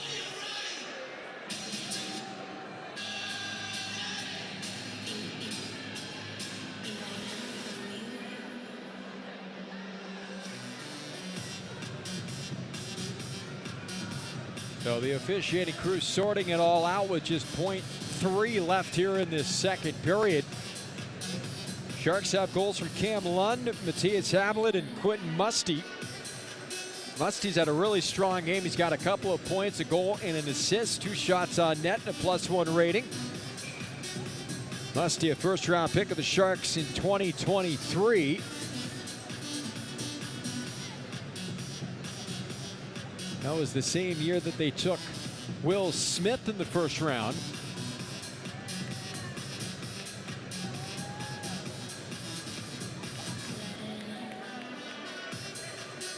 So we may be getting a penalty here as Teddy Mutrin's getting escorted over to the penalty box. So Mutrin will take a seat. Mutrin, he's committed to Boston College, but he'll play in Moncton in the QMJHL next year. Played in Chicago in the USHL. Looks like Cedarov's going to go to the box as well for Anaheim. And we will play 4-on-4 as the horn sounds to expire the second period. So things getting a little chippy at the tail end of that middle frame. Each team potting one in the second. Sharks have a couple of power play goals, and right now Quentin Musty's goal at the 7:22 mark of the second period is the difference. Anaheim tied the score up at 2:19 of the second on the goal by Tim Washi, but the Sharks answer back on a power play tally from Quentin Musty. We'll come back in a moment. Sharks 3, Ducks 2, live from Irvine in the 2025 Golden State Rookie Faceoff. The doctor will see you now. But do they really? Do they see you as a mother who's a daughter and a caregiver? Fearless, but sometimes fearful? A health nut with a French fry habit? An O-positive geologist named Patty, who's here today for a melanoma exam. At Kaiser Permanente, we believe the only way to care for all of you is by seeing all that is you. Kaiser Permanente, for all that is you. Learn more at kp.org. Termites, rodents, and other pests never rest. Luckily, neither does Planet Orange. Think you may have a pest problem? Call 1-800-7-ORANGE for a free termite inspection or general pest consultation from our licensed professionals. Planet Orange is an innovator and effective eco-friendly pest control methods. They'll customize each program for your needs using the most eco-friendly solution available. So don't wait. Call 1-800-7-ORANGE. That's 1-800-767-2643. Or go to planetorange.com and get started today. Planet Orange. Orange, you glad you called? The San Jose Barracuda are gearing up for an electrifying 2025-26 season, and there's only one way to get closer to the action. He'll control, wrist one through, they score! By becoming a Battery member. Joining the Battery means savings, exclusive access, and experiences all in one place. Don't wait. Season tickets are on sale now. Ride the wave today by visiting sjbarracuda.com or by calling 408-999-5757. That's 408-999-5757. If you can't wait for the Sharks to hit the ice and are looking for a good reason to visit the SAP Center, you have tons of events to choose from all year round. Hot concerts, sports, and more. Check out the full schedule of upcoming events at Ticketmaster, the official ticket marketplace of the San Jose Sharks and the NHL. Now, back to play-by-play coverage of the 2025 Golden State Rookie Faceoff. Welcome back inside the 5 Point Arena. We are through 40 minutes of play. Night 1 of the 2025 Golden State Rookie Faceoff. Sharks 3, Anaheim Ducks 2. Sharks have goals from Cam Lund, Matthias Havlet, and Quentin Musty. They are 2 for 4 on the power play. Meanwhile, Anaheim, they've got a power play goal themselves. They have goals in the game from Alexei Mathieu and Tim Washi. Washi's goal coming on the man advantage at 2:19 of that second period. Had tied the score at the time, but the Sharks answer back with their second power play goal of the game. Shots through 2 periods of play, 21-11 in favor of San Jose. Sharks 2 for 4 on the power play. Anaheim is 1 for 2 on the manpower advantage. Quentin Musty working on a multi-point game so far. He is the only Shark who can say that. He's been impressive so far through 40 minutes of play. Well, one player who was really impressive in his first season of professional hockey was, at the time, 19-year-old defenseman Luca Cagnoni.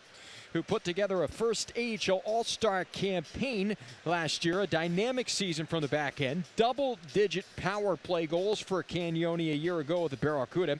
He finished with 16 total goals, 36 assists, good for 52 points, and he also got his feet wet at the NHL level, playing in 6 games with the Sharks and picking up a couple of assists. Cagnoni spoke to the media earlier this week about year number 2 and how he feels about his sophomore season, which is right on the horizon. Yeah, I mean, definitely more comfortable with everything, like, everyone's names and stuff, so a little easier. Yeah, still something to prove, like every year, obviously. You want to make that next jump and show, like, what you did over the off-season work, so, hopefully open some eyes again and, yeah, try to prove myself.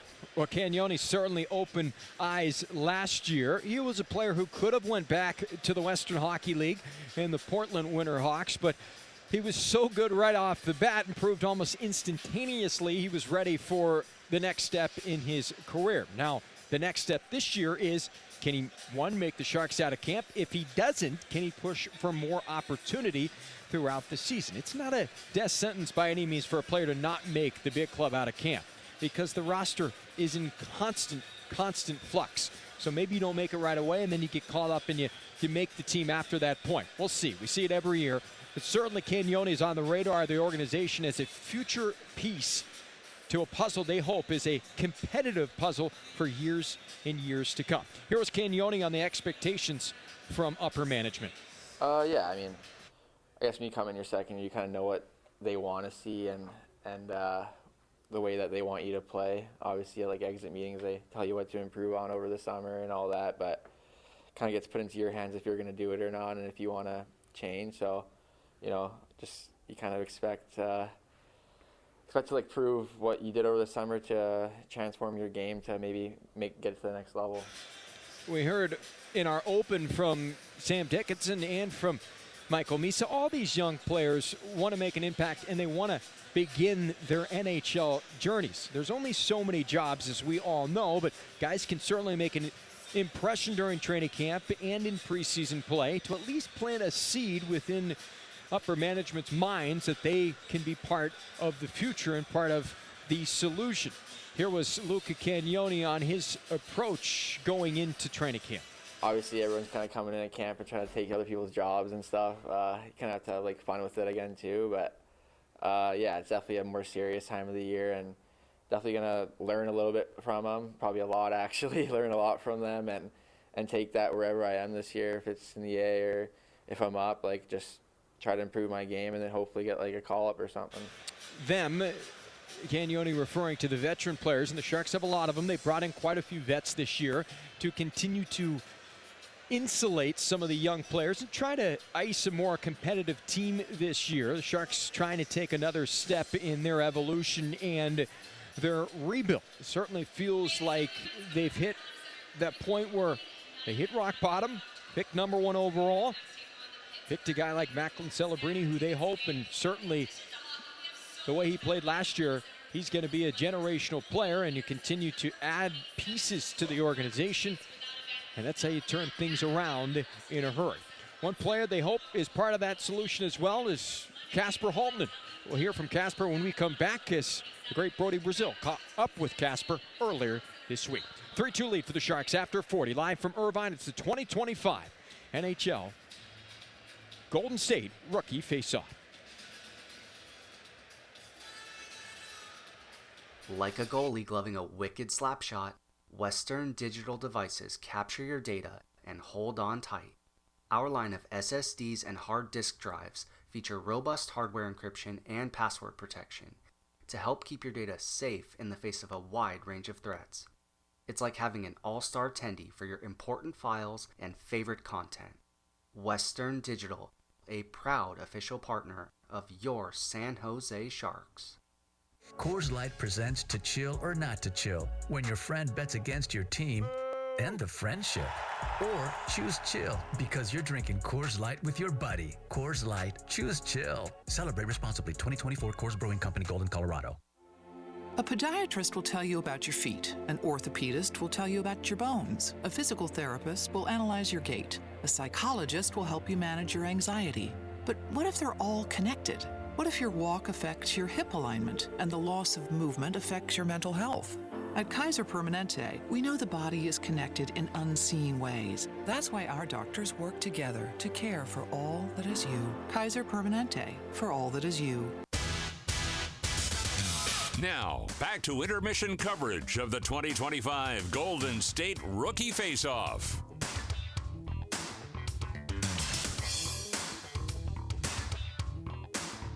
Casper, welcome back to San Jose, and let's just get right to this weekend, the Rookie Faceoff down in SoCal. It's the youngest players from the Sharks and Kings and Ducks all getting together, and it's actually kind of cool because obviously that's an old California rivalry, but 3 teams right now with a lot of good young players, and to some degree, probably a test.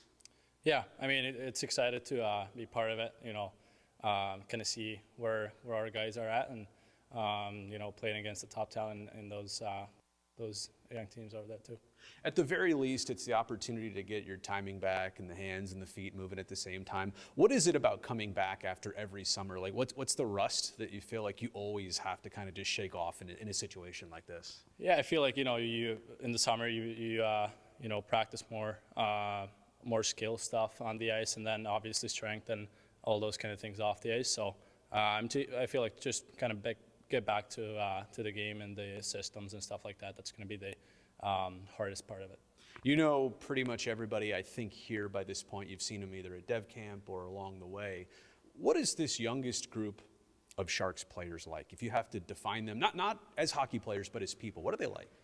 It's a great group. You know, we're all good friends here, and even, you know, I have a little history with a couple of the guys playing against them. Yeah. Not liking them back then, and now we're good friends. So yeah, I mean that's what it's all about, and you know, it's so fun to be here. I mean, and Sam's a guy too, where you could see at some point when you both got lined up with the Sharks organization that your futures would also align. It's probably been pretty cool to see the transition for yourself and everybody else from the OHL to here in San Jose, and however you all ultimately land here. Yeah, I mean, you know, sharing this, possibly the next step with Sam, it's you know, I mean, it's great. You know, winning with him, spending a lot of time with him back in London, and now being here, it's a lot of fun. And, you know, as I said, playing against a lot of the guys that are here now from the OHL, yeah, it is a lot of fun. You know, this summer especially, there's been so many nice things written about the Sharks pipeline and all the talented players, and yourself obviously included in that conversation. I'm not here to say that you're reading every single piece of content or article that comes out, but you're probably aware of it, and I'm just wondering, like, what is your reaction when you see how other people see you and your teammates? Yeah, I mean, it's obviously great, but there's a lot of responsibility too. Right. You know, we gotta show that we're, you know, how good we actually are, and you know, the first thing is to show that this weekend in Anaheim. We all know where the Sharks as a team finished last season in the NHL standings. That being established, I do feel like with who's been brought in and the amount of young talent coming up, it should be a pretty competitive training camp when we ultimately get to that situation. How do you see even training camp lining up in a very healthy competition? Yeah, I mean, 100%. I feel like high competition is the key to success, and there's a lot of young talent and a lot of good older guys in the organization. So yeah, it's exciting, and really happy to be part of it. You and Sam basically did it all last year. I mean, like, checked every box that you possibly could in London. So what do you hope to do this year on a personal level? It's going to be probably a different challenge, I think. What are you trying to bring to this season, no matter where it is and no matter how that goes? You know, obviously trying to grow my game to the pro level. You know, get all the pro habits, and you know, now living alone without any billet families or own families. So yeah, just trying to learn a lot, and obviously get better every day, and you know, trying to give my best every day. You bring up an interesting one. It was a long time ago that I learned to live by myself. But in all seriousness, for most people watching, they're older, maybe they forget about that, and you're managing your career while literally taking care of yourself at the very same time. What is that part of it for you, and not just having one home, but bouncing around the continent and really around the world for somebody like yourself? Yeah, I mean, you know, I'm kind of excited about that. You know, the next step in the other life, Right, put it that way. Right. You know, trying to learn everything and how to handle everything myself. And yeah, I mean, I'm excited because that's going to be my own future, and I'm excited to, you know, live alone. All right, last thing here is I did a couple vacations this summer, like really tried to dig into the off season, refresh, get reset. What did you do to make sure that you're ready? Like nothing hockey-wise, what did you do to really relax this summer? Well, I mean, after we were done with the season, Memorial Cup, you know, I stayed in London for a week, celebrated with all the guys there and all the staff and the fans, and yeah, had a really had a blast there, and then had a little vacation, and then just went home, saw all my friends and family, which was great. It was a long year without seeing them, so yeah, just trying to, you know, see all the friends and family and kind of relax in my summer cottage back home, and do a little fishing and play golf. So that's kind of my thing to get my mind out of the game for a bit, and then, you know, when it's time to focus on the training, then that's what I got to do. So more fish caught or more birdies scored? More birdies, definitely. Casper, I appreciate this. Thank you. All right. If you can't wait for the Sharks to hit the ice and are looking for a good reason to visit the SAP Center, you have tons of events to choose from all year round. Hot concerts, sports, and more. Check out the full schedule of upcoming events at Ticketmaster, the official ticket marketplace of the San Jose Sharks and the NHL. Today, with so much uncertainty in our lives, it's understandable to feel stressed, anxious, worried, or frustrated. It's normal, but it's easy to check your stress and get help for your mental health with free resources from CalHope. Make a game plan by calling our warm line at 833-317-4673 or try our secure and confidential live chat today at calhope.org. CalHope, proud partner of the San Jose Sharks. Back to Golden State Rookie Faceoff action. Here's Nick Nolenberger.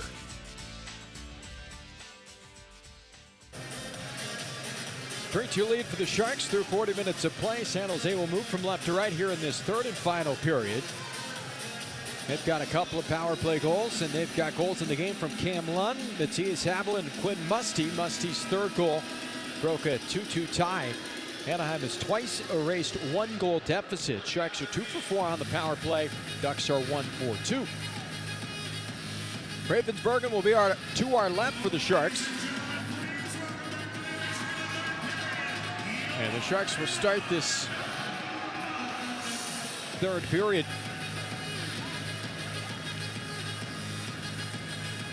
with Musty and Misa up front.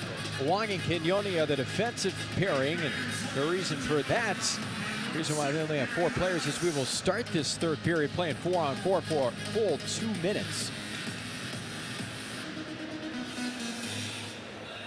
As Carson Wetch will sit for the Sharks,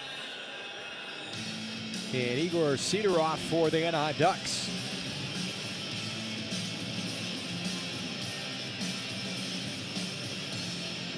So Anaheim will begin this third period. Tim Washi out there. Along with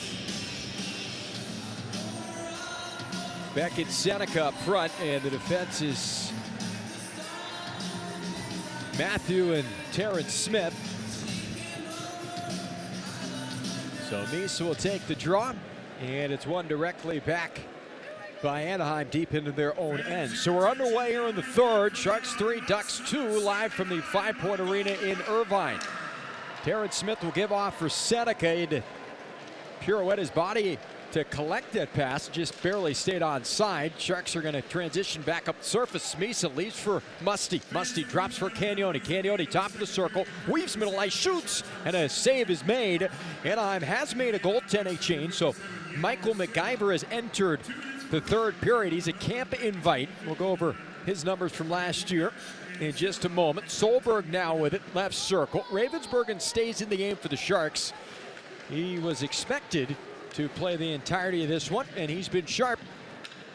He's faced just 12 shots, but he's made some solid saves. And now here's a breakaway for Anaheim. Seneca works to the backhand and a glove save, and a beauty from Ravensbergen.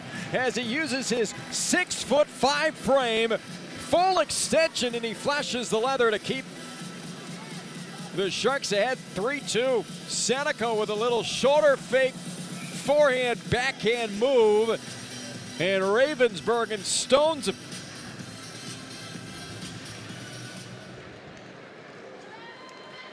Minute gone now in this third period.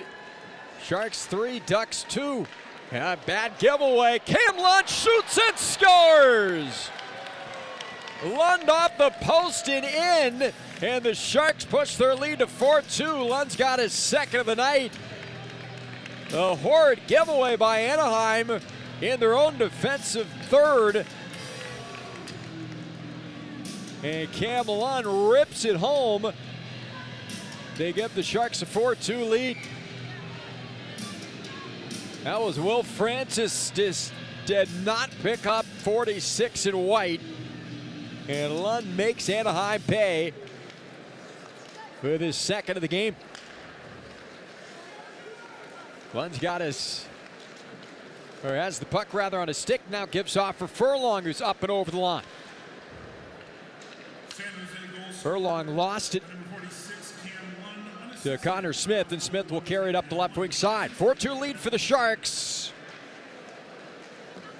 Ducks in the offensive zone, work down the wall on that right side for Maxime Massé. Now up top, Connor Smith, his bid from distance wide, picked up by Beasted. Guided along now for Dickinson. Dickinson a 1-on-3, lost control, and Anaheim will push it back to the neutral zone. Ducks will veer it into the right corner. Massé rubbed off the puck by Haché of the Sharks. Now Beasted has some pressure looming. And he got it along for Haché. Haché gave the puck away. He was outnumbered. Now it's veered into the corner. Sidorov has it for Anaheim. Up high to the point. Smith kind of fighting it a little bit. It's forced back to center by the Sharks. Quickly hurried up the ice for Lindmark. He spilled to the surface. Graff took a peek over at the referee. No call on the play, and Colin Graff will scamper back to the middle of the ice as he skates it over the red line. Worked into the corner now.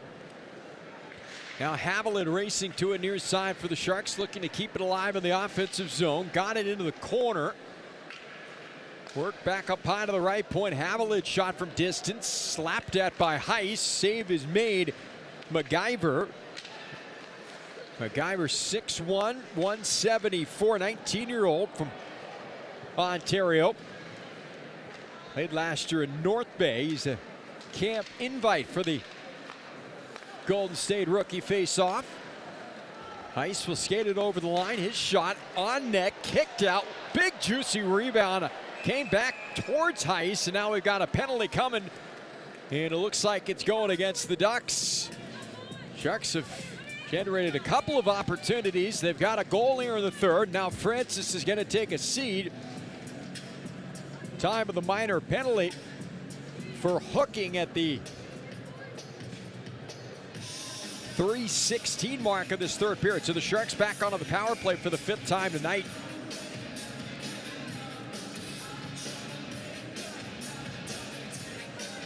So Casper Haltman will make his way onto the ice. Meese is going to take the draw.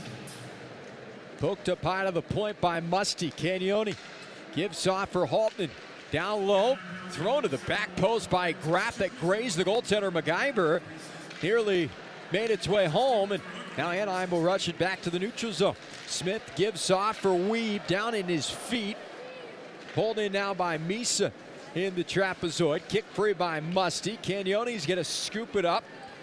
And Luca Cagnoni will play it far side. And now Colin Graff will carry it from left to right. Graff stood up at the offensive blue line, and it's swiped back into the San Jose end by Tim Washi. Washi's got a goal in the game. That came early in the second period. Sharks 4 and the Ducks 2. 15:58 left here in the third period. Ravensburgen will give it off for Colin Graff. Ravensburgen with a big save earlier in this third period. Beckett Seneca, top prospect of the Ducks, on a breakaway. Now Musty with it, right point. Cagnoni, left wing side, Haltman, seam pass, finds his stick. Misa, far side, ripped home. Colin Graff. It's a 5-2 lead for the Sharks. And a power play goal. San Jose's third PPG of the night as Colin Graff joins the party.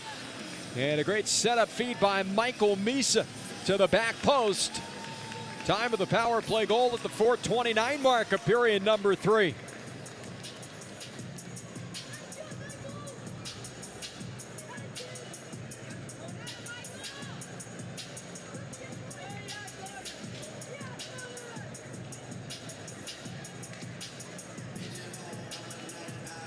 So the Sharks push their lead to 3. They're up 5-2 now. And it's 3 unanswered goals after Anaheim had tied it early in the second period.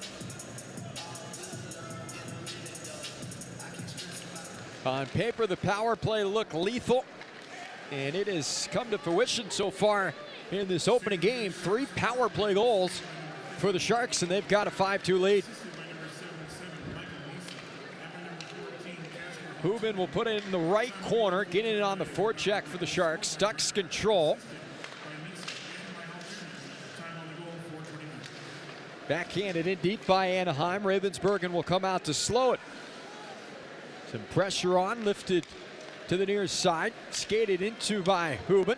And now Heiss has it coming down the right wing side, looking to center, and it'll roll errantly to the far corner. Heiss runs down his own puck, pivots the puck now near side. Dickinson will run it down for the Sharks. Sam Dickinson works to the backhand, now kicks it free. Weich for the Sharks will collect. He took a hard high hit there, looking for the penalty, didn't get the call. Now here's a chance maybe developing for Turco. He's cut down by Furlong. And the Ducks are going on to the power play, their third of the night. 2 minutes for tripping is the call against Jake Furlong at the 5:29 mark.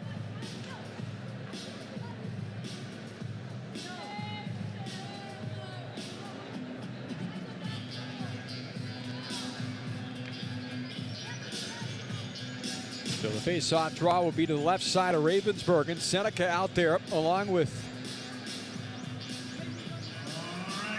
Washi and Mijanovic up front. The D combination is Solberg playing the left side. They've got Sidorov on the right point on this top power play for the Ducks. Strong on the right side of Ravensburg. One up top for Solberg. Seam pass, skips far side. Sidorov back up top for Solberg. Near side now for Seneca. Surveying the ice, back skating to the end line. Got it through some traffic. Return back to Seneca on the near wing. Seneca. And now Solberg on the point. Sidorov right wing, holding on to the puck, shadowed by Lund. There's a point mid, save made, a right pad stop on the follow-up look for Anaheim. Another really solid save by Ravensburgen. Ducks reset up on the power play, and a pull of the trigger by Sidorov, and he funnels one through. Power play goal for Anaheim. Lots of humanity in front of Josh Ravensburgen, and he did not see that shot. As Sidorov rips one home. We mentioned Sidorov 17 goals last year in the American Hockey League with the San Diego Gulls.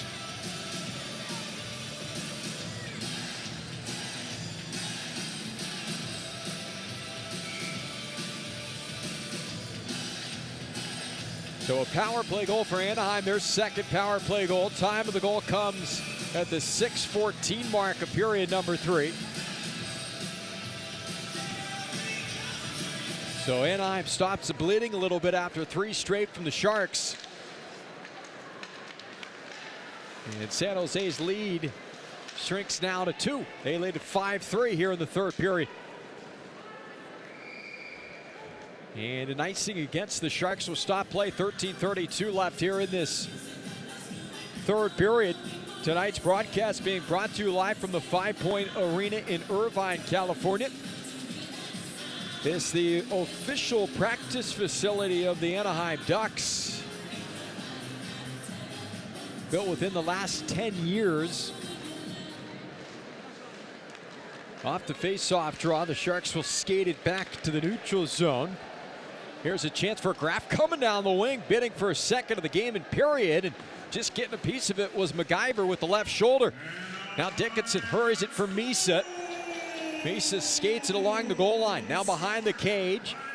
Misa lost it for a moment. Takes a body check in the corner from Matthew. Comes free for Graf. Graf tried to get it for Chernishaw, parked just beyond the crease, never got to him. Sharks hold. Misa to the near side, trying to feed Chernishaw, and he was tied up, got through him.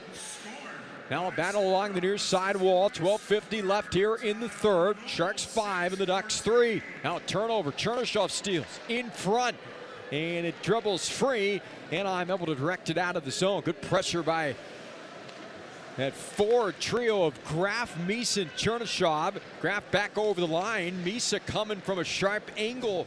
His bid wide. And now it's poked free. Reed's going to skate it down the left wing side for Anaheim. Noah Reed. Back checking was Graf. Long shift for 51 in white. And now Mutrin's going to skitter the puck far side. Wong. Wong with some time is able to hoist it back to center. And it's slapped back down the surface. This will be an icing against Anaheim. 12:04 left here in the third period. Nick Nolenberger, happy to have you aboard on this Friday night in Southern California. Temps in the 70s this afternoon. Perfect weather in the OC. It'll be very interesting what happens with the Ducks. Can they take another step? Certainly some improvement. They've brought in some veteran players over the last couple of years. Obviously drafted high like the Sharks in their retooling. See if the Ducks start to push a little bit more for a playoff spot. Certainly the expectations are starting to percolate a little bit here in Southern California. Now Halton up high to the point. Wong gets it near side. Cagnoni. Cagnoni spins his way towards the goal line. Backhander. MacGyver the save. And it banked off the post. Cagnoni got smoked on the far side. And the Ducks will transition back up the ice. There's a shot blocker to side Ravensburg, and it'll land out of play for a souvenir. 11:21 left here in the third period. 5-3 lead for the Sharks. Shots are 23-13 in favor of San Jose. Been a special teams filled night. 5 combined power play goals between the two clubs. Sharks have 3 of them.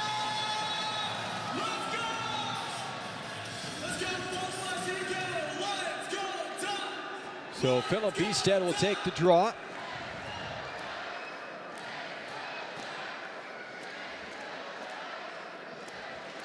Left side, a goaltender Ravensburg, and Furlong has it now for the Sharks. So lift it up the glass, get it to the neutral zone. Ducks return it immediately back in deep. And it's flushed around the wall on the far side. Musty hacking and whacking at the puck. Coming out with it is Anaheim, thrown to the net by Lodenbach, and punching at it with the gloved hand was Ravensburg, going to keep it out. Now Lund, who has a couple of goals, pushes it along for Beestead. Beestead's going to return it back to Furlong.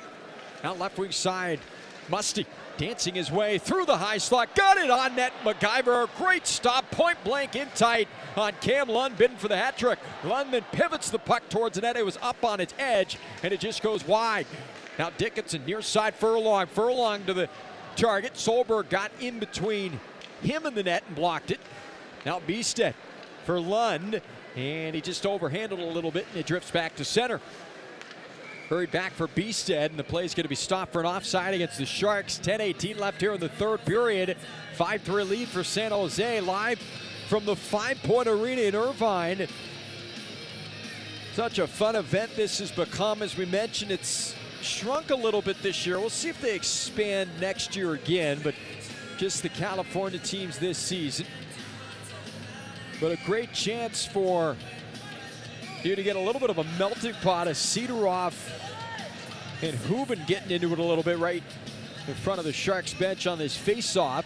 But it's a melting pot of really all 32 NHL teams in terms of their representation.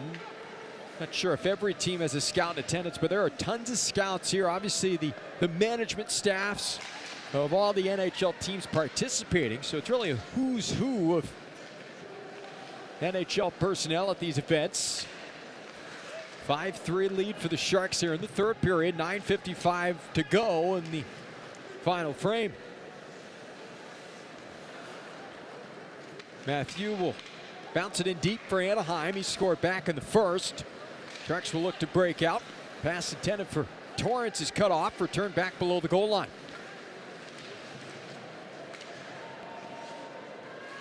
Ice able to get to it first. Working for Hubin, couldn't clear. But on a second attempt, the Sharks do get it to center. Ducks look to reload as they re-enter the zone. A stick stop by Ravensburg, and up and out of play goes. 9:21 left here in the third period. Recapping the offense for the Sharks so far in this game, they've got 3 power play goals. They've got a pair of goals from Cam Lund. Matthias Havelet, Quinn Musty, and Colin Graff have also scored. Sharks have goals in this third period from Lund and Graff. Lund scoring an unassisted goal at 1:10, and then Graff scoring on the power play at 4:29. 5-3 lead for San Jose. We'll come back in a moment. Live from Irvine in the 5 Point Arena. It's a 2025 Golden State Rookie Faceoff. Watch all live San Jose Barracuda play-by-play with Nick Nolenberger on AHLTV.com. From highlight reel goals to spectacular saves and bone-crushing hits, the voice of the Barracuda, Nick Nolenberger, is on the mic for it all. Find all regular season and postseason action via AHLTV.com for a small fee. And for up-to-date stats and news, visit theAHL.com. The San Jose Barracuda are gearing up for an electrifying 2025-26 season. And there's only one way to get closer to the action. He'll control, wrist one through, they score! By becoming a Battery member. Joining the Battery means savings, exclusive access, and experiences all in one place. Don't wait. Season tickets are on sale now. Ride the wave today by visiting sjbarracuda.com or by calling 408-999-5757. Now, back to play-by-play coverage of the 2025 Golden State Rookie Faceoff. 5-3 lead for the Sharks. Faceoff draw over to the left side of the goaltender, Josh Ravensburg, and he's turned aside so far in this game. 16 of 19. Shots are 25-19 in favor of the Sharks. They've adjusted the shots a couple of different times on us, but we do believe that now is accurate.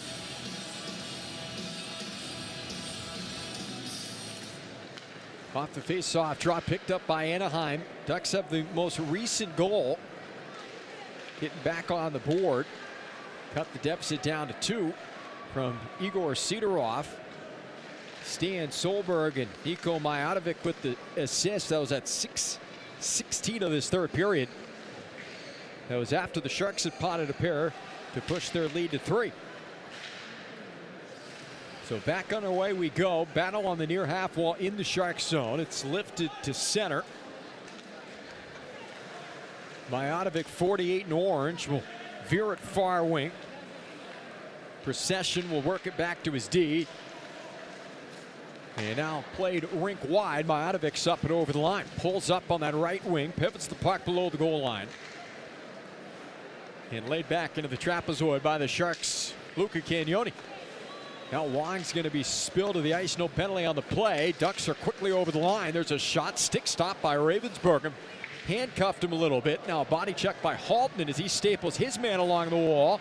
Maybe a little bit of retribution here. Having a chat is Haltman with Stian Solberg. And here we go. Gloves have dropped. We're going to get our second fight of the game. Solberg and Haltman. This is not necessarily Haltman's game. He's a big boy, though. And the two crumble down to the ice after a couple of punches were exchanged. So 2 very high draft picks there dropping the gloves. Solberg taken 23rd overall by Anaheim at 24. Kasper Haltman taken 36th overall in 23 by the Sharks. It was Solberg who came over initially, didn't like the hit along the wall by Haltnen. And after a quick exchange, Haltnen obliged, and the eject button was hit. It's been a physical game. Seen a couple of fights already. Young guys trying to make an impact, trying to make a name for themselves. So the draw to the right side of goaltender Ravensburg. Won by Anaheim. Wetch is going to skate it up the left wing side and hurries his way through the neutral zone. Left wing side will play it for Heiss along the wall. Now cross corner dump picked up by Anaheim, and they'll lift it all the way down the length of the ice. Seneca looked a little ahead of it. He was, and it's going to be stopped for an offside against Anaheim.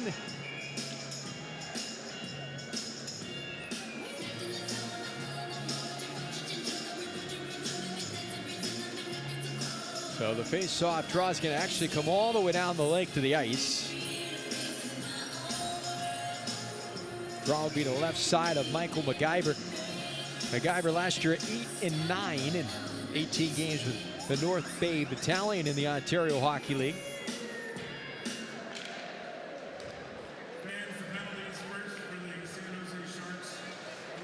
So back underway, 5-3 lead for the Sharks. Neutron gets it along for Heiss. Tried to work it to the point for Furlong, and it's poked past him. Dickinson will pull it in for the Sharks. Swings it far wing, cut off by Anaheim, and directed back into the Sharks' end. So Furlong on it for San Jose.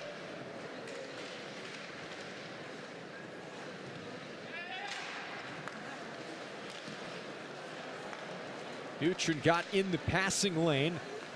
Goes off his shin guard as Juljanskis couldn't get it through him. And Ducks will reload back into the offensive zone, and now they'll change their personnel behind the play. That'll allow for the Sharks to exit their zone pretty routinely. Heiss will work it right corner. Max Heiss, the 19-year-old from Calgary. Passed over in the draft last year, selected by the Sharks this summer, back in June. 6:38 left here in the third period. Ducks will exit their zone. Avalon first on it for the Sharks. Chips it up the wall. And Al Biestead, watch out, as Lund was just smoked. Cam Lund is down, and right to defend him is Hache. A couple of big guys going at it in Will Francis and Braden Hache. Francis, we mentioned his story earlier, the linesmen are going to get in between those two, and Francis has had a bit of a tough third period. He's taken a penalty. He had a bad giveaway that led to a Lund goal, and a high, hard hit on Hache, or rather, excuse me, on Lund, and Lund was shaken up. He did get back to his feet, and Lund is hunched over on the Sharks bench. Just really an unnecessary hit there by Francis, and he's got to answer the bell.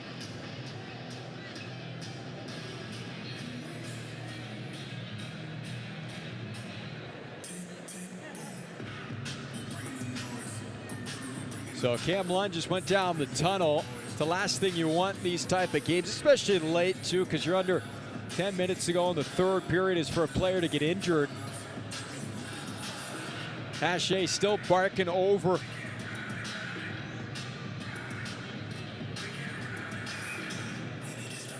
that Francis. Right now, just a 2-minute penalty on the board against Will Francis, so the Sharks are going to go back onto the power play. I would assume it's going to be the end of the night for Cam Lund, no matter what. Couple of goals for Lund, having a big evening, but takes a high hit there from Francis.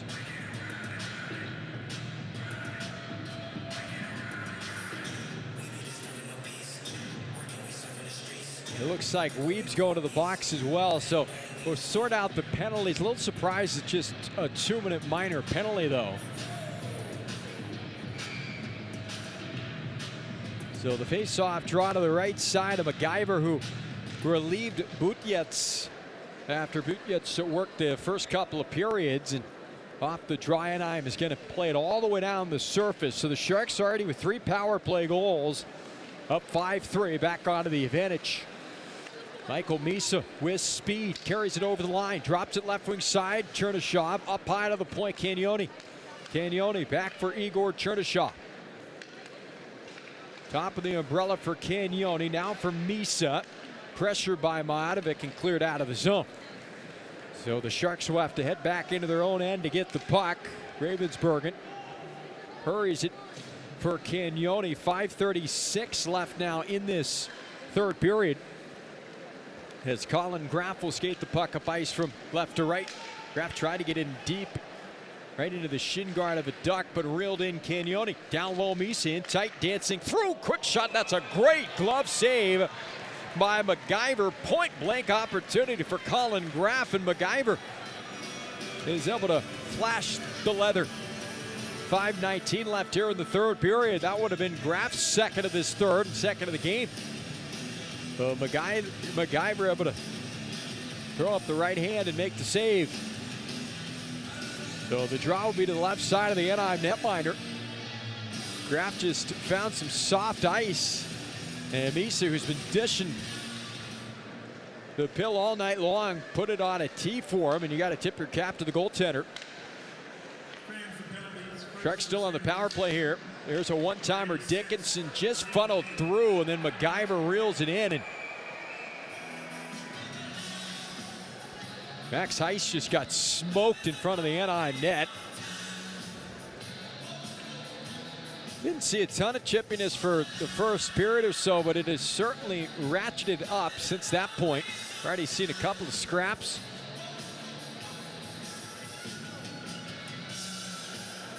In fact, we've seen 3 fights in this game. Physical play on both sides. Draw will be to the left side of MacGyver. Teddy Mutrin will dig in and take the draw. Mutrin drafted by the Sharks in the 3rd round, 95th overall in this last draft.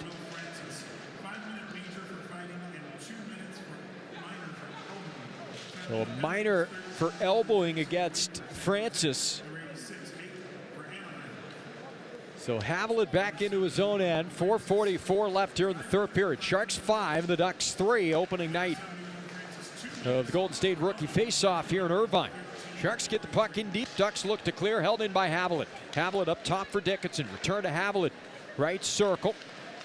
Dickinson, his pass gets ramped up and into the protective mesh, so that'll stop play with 4:25 left here in the third. We're back on the air less than 24 hours tomorrow afternoon. Sharks and Kings. That'll wrap up the rookie face-off for the Sharks. Kings and Ducks will close things out on Sunday here in Southern Cal. Off the face-off, draw clear, an attempt, good hold by Dickinson. Wetch now on the backhand, dribbles one wide. Torrance behind the net, separated from the puck, and the backhander is cleared up and out by Anaheim back to the neutral zone. Now Cagnoni nose to nose with a Duck. And we're going to get a penalty here behind the play is the question, or are we just getting a infraction? Now Smith going after Wedge again. Those two dropped the mitts earlier in the game.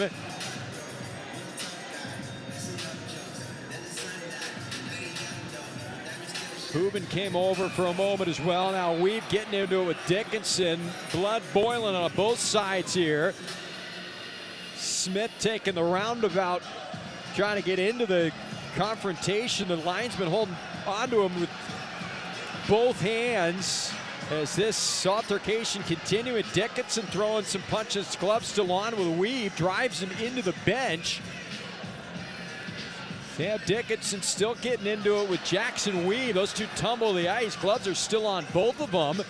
And now punches are being thrown on the near side. Majovic is going to go here with Hubin. So Mijatovic and Hubin, now Wiebe wrestles Dickinson to the ice. Hubin throwing some straight rights here. Now his helmet popped off. Those two still dancing. There's not enough officials. And now Mijatovic and Hubin wrestle down to the ice in between the two benches. So a spirited bout between those two.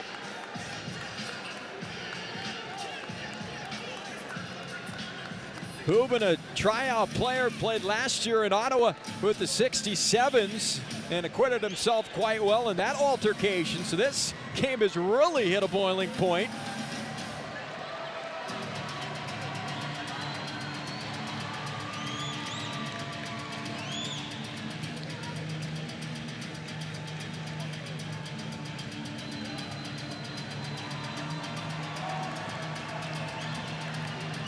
Jackson Wiebe just went chokehold wrestle down on Sam Dickinson.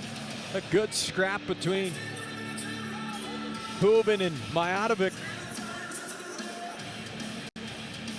Hubin, 6'5", 18-year-old from Stratford, Ontario. And a couple of players who have played in the Sharks organization from Stratford. The Middleton brothers from Stratford, Ontario. Justin Bieber, he's also from Stratford.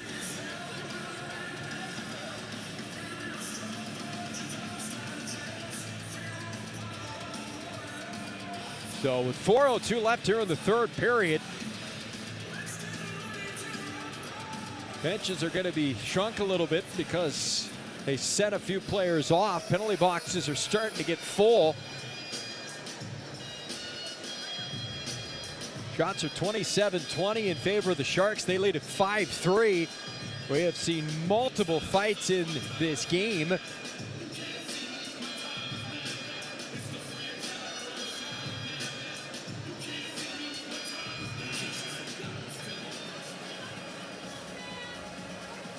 And for this officiating crew, just trying to keep the peace in the final 4 minutes and change here.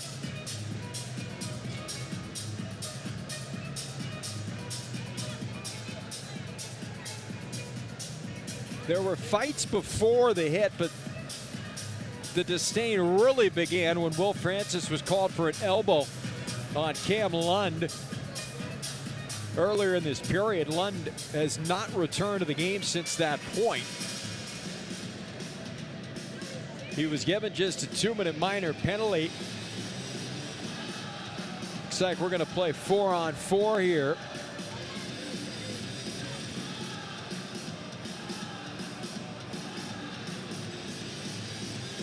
Well, it's fun to see the young players jump on board to the rivalry instantly.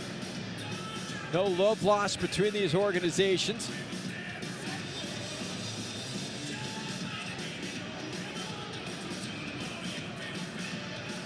Face-off draw is going to be to the right side of goaltender Josh Ravensbergen, who's been sharp tonight.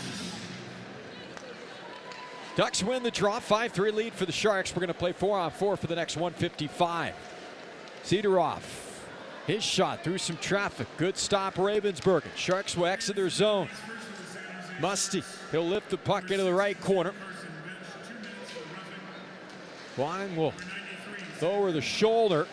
Sharks putting the pressure on, trying to keep it in the offensive zone. Wang plays it down the wall. Misa trying to slip past a Duck on that far side. Supported by Musty. Work to the point for Wang. Holds, shoots, and that's blocked out of play. So that'll stop play with 3:24 left here in this third period. 5-3 lead for the Sharks. They have a pair from Cam Lund, Matthias Havlet, Quentin Musty, and Colin Graff have also scored. Alexei Mathieu, he scored back in the first. Tim Washi scored in the second for Anaheim. And Igor Sidorov scoring here in the third for the Ducks. Sharks have not trailed in this game to this point. They're up 5-3. Here's a shot on Ravensbergen on a rush up ice. And an empty net, and Cagnoni bullseye from just inside the red line, and the Sharks push their lead back to 3. It's a 6-3 lead as Cagnoni pots the empty netter. They had pulled MacGyver It's a real good save by Ravensburg, and he got a little bit corkscrewed in his own crease, but he kept it out. And then Cagnoni is able to score on the empty net. Time of the empty net goal for Luca Cagnoni at 16:52 of period number 3. It'll be interesting what the Sharks lineup looks like tomorrow. They went with the heavy hitters in this game. Who ends up playing tomorrow against the Kings? Still undetermined, but we'll bring it all to you at 1 p.m. No pregame show, so we'll go live at 1 on the Sharks Audio Network, and you can watch on all the Sharks digital platforms. Been a fun start to this Golden State Rookie Faceoff. It's been very physical, very chippy. Multiple fights in this game and lots of offense. What else could you ask for? Sharks up 6-3. Minute left to 4-on-4 play. Continuation with penalties number 63 for Anaheim, Smith. 2 minutes for roughing. So back underway we go. Turco 90 in orange swings it far side, and it's rushed up the wing by Terrence Smith. Well defended there by the Sharks as Max Heiss came over and separated him from the puck. And now Wong's up and over the line, just mishandled it. And then just using his big frame, he runs over a Duck. Sharks have it again. Heiss will skate it to the blue line. Left wing side, he's got Colin Graff. Back for Heiss. Heiss along the goal line, tried to center. Out of the reach of Wong, but he'll backhand one back along into the corner. Terrence Smith now controls. 54 in orange for Anaheim. Solberg will push it along up the right side for Seneca. Seneca defended by Haviland in the Shark zone. Sidorov had it for a moment, lost it. Yulchanski's trying to run it down. Haviland pokes it free, then he overskated it, pulls up with the hash marks in his own zone. 1:58 left here in the third period. Now Mutrin, he'll gain the line. Rister, and the glove saved by MacGyver. He'll hold on. 1:51 left here in this third period.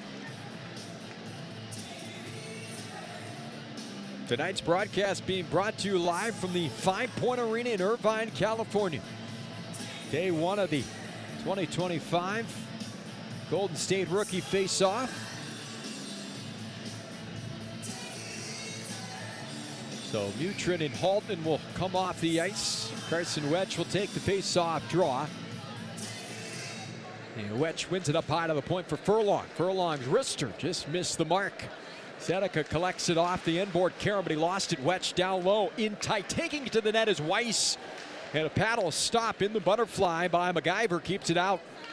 Now Seneca, far side, works it along, and it's directed just to the left side of Ravensburg, the Shark netminder. Now Smith on that right side, backhands it up the boards, comes back to him from well out. Connor Smith, save made Ravensburg. Up high to the point, Matthew. Now for Smith, loads up a shot, and that's blocked by Luke Torrance, who put his knee down to block that shot. 1:08 left here in the third period. Sharks up by a trio. They're up 6-3 now. As Cagnoni will work it right wing side for Haltman. Out for Mutrin. Forced it along up that left side for Chernyshov. And we're under a minute to go now in the third period.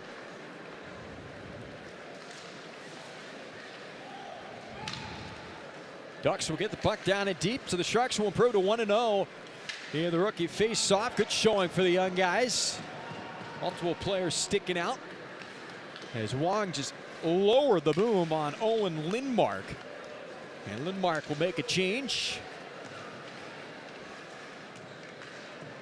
Well, you can't teach size, and Hao-Shi Wong has sides in spades. And he's used it on multiple occasions so far in this game. 9 seconds to go in the third period. Ducks will have to regroup in the neutral zone. Ducks off until Sunday. Sharks back on the ice tomorrow against the LA Kings to wrap this thing up. Horn sounds. Joshua Ravensburg picks up the victory, allows 3 goals on 22 shots. Sharks power play dynamic, 3 power play goals. They pot 6 goals in total. And they win this one by a final score of 6-3. Cam Lund with a couple of goals. Quinn Musty with multiple points. A balanced attack by Team Teal. We'll come back in just a moment and put a final bow on this one. Sharks win 6-3 over the Ducks. Opening night of the 2025 NHL Golden State Rookie Faceoff. If you can't wait for the Sharks to hit the ice and are looking for a good reason to visit the SAP Center, you have tons of events to choose from all year round. Hot concerts, sports, and more. Check out the full schedule of upcoming events at Ticketmaster, the official ticket marketplace of the San Jose Sharks and the NHL. Today, with so much uncertainty in our lives, it's understandable to feel stressed, anxious, worried, or frustrated. It's normal, but it's easy to check your stress and get help for your mental health with free resources from Cal Hope. Make a game plan by calling our warm line at 833-317-4673 or try our secure and confidential live chat today at calhope.org. Cal Hope, proud partner of the San Jose Sharks. Welcome back inside the 5 Point Arena.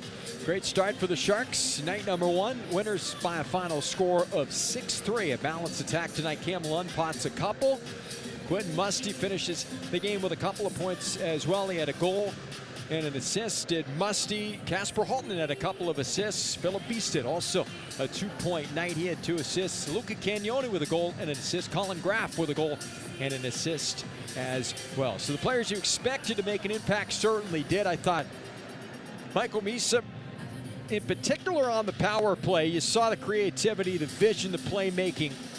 He finished with 1 helper tonight, but probably could have been in on 3 or 4 goals in which he was setting guys up, and looking forward to what's in store tomorrow as the Sharks wrap this thing up against the LA Kings. Final shots tonight, 38-19 in favor of the Sharks. Excuse me, final shots 39-22. So again, the Jumbotron and the box score we have not quite in line. Nonetheless, Sharks badly outshoot the Ducks. They draw multiple penalties, 6 in total, and they are able to score 3 times on the power play. Very physical, chippy game. We saw multiple fights, including multiple fights in the third period. We hope Cam Lund is okay. He did take a high hit in that third, did not return in the game, as Will Francis caught him with an elbow. Francis was given just a 2-minute minor penalty. So unlikely Lund was going to play tomorrow anyway. Just hopefully it was more out of an abundance of caution that he did not play the final 5 minutes or so, but he was certainly in some discomfort. He was hunched over on the bench and then made his way down the tunnel. Aside from that, I think it was a picture-perfect night for the Sharks. They win in runaway fashion, a final score of 6-3. They pot 3 goals in that final 20 minutes of play.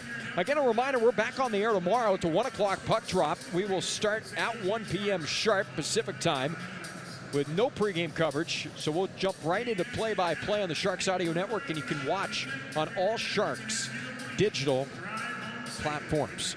We'd like to thank our great crew behind the scenes with Black Dog Hockey, providing all the details with the stream and helping us out behind the scenes, always doing great work. And those who tuned in, whether you listen or watch, we certainly do appreciate it, and we hope you join us again tomorrow. Final from Irvine, California in the 5 Point Arena. Sharks 6 and the Ducks 3. That'll do it for our broadcast coverage. Until tomorrow afternoon, I'm Nick Nolenberger saying so long and good night.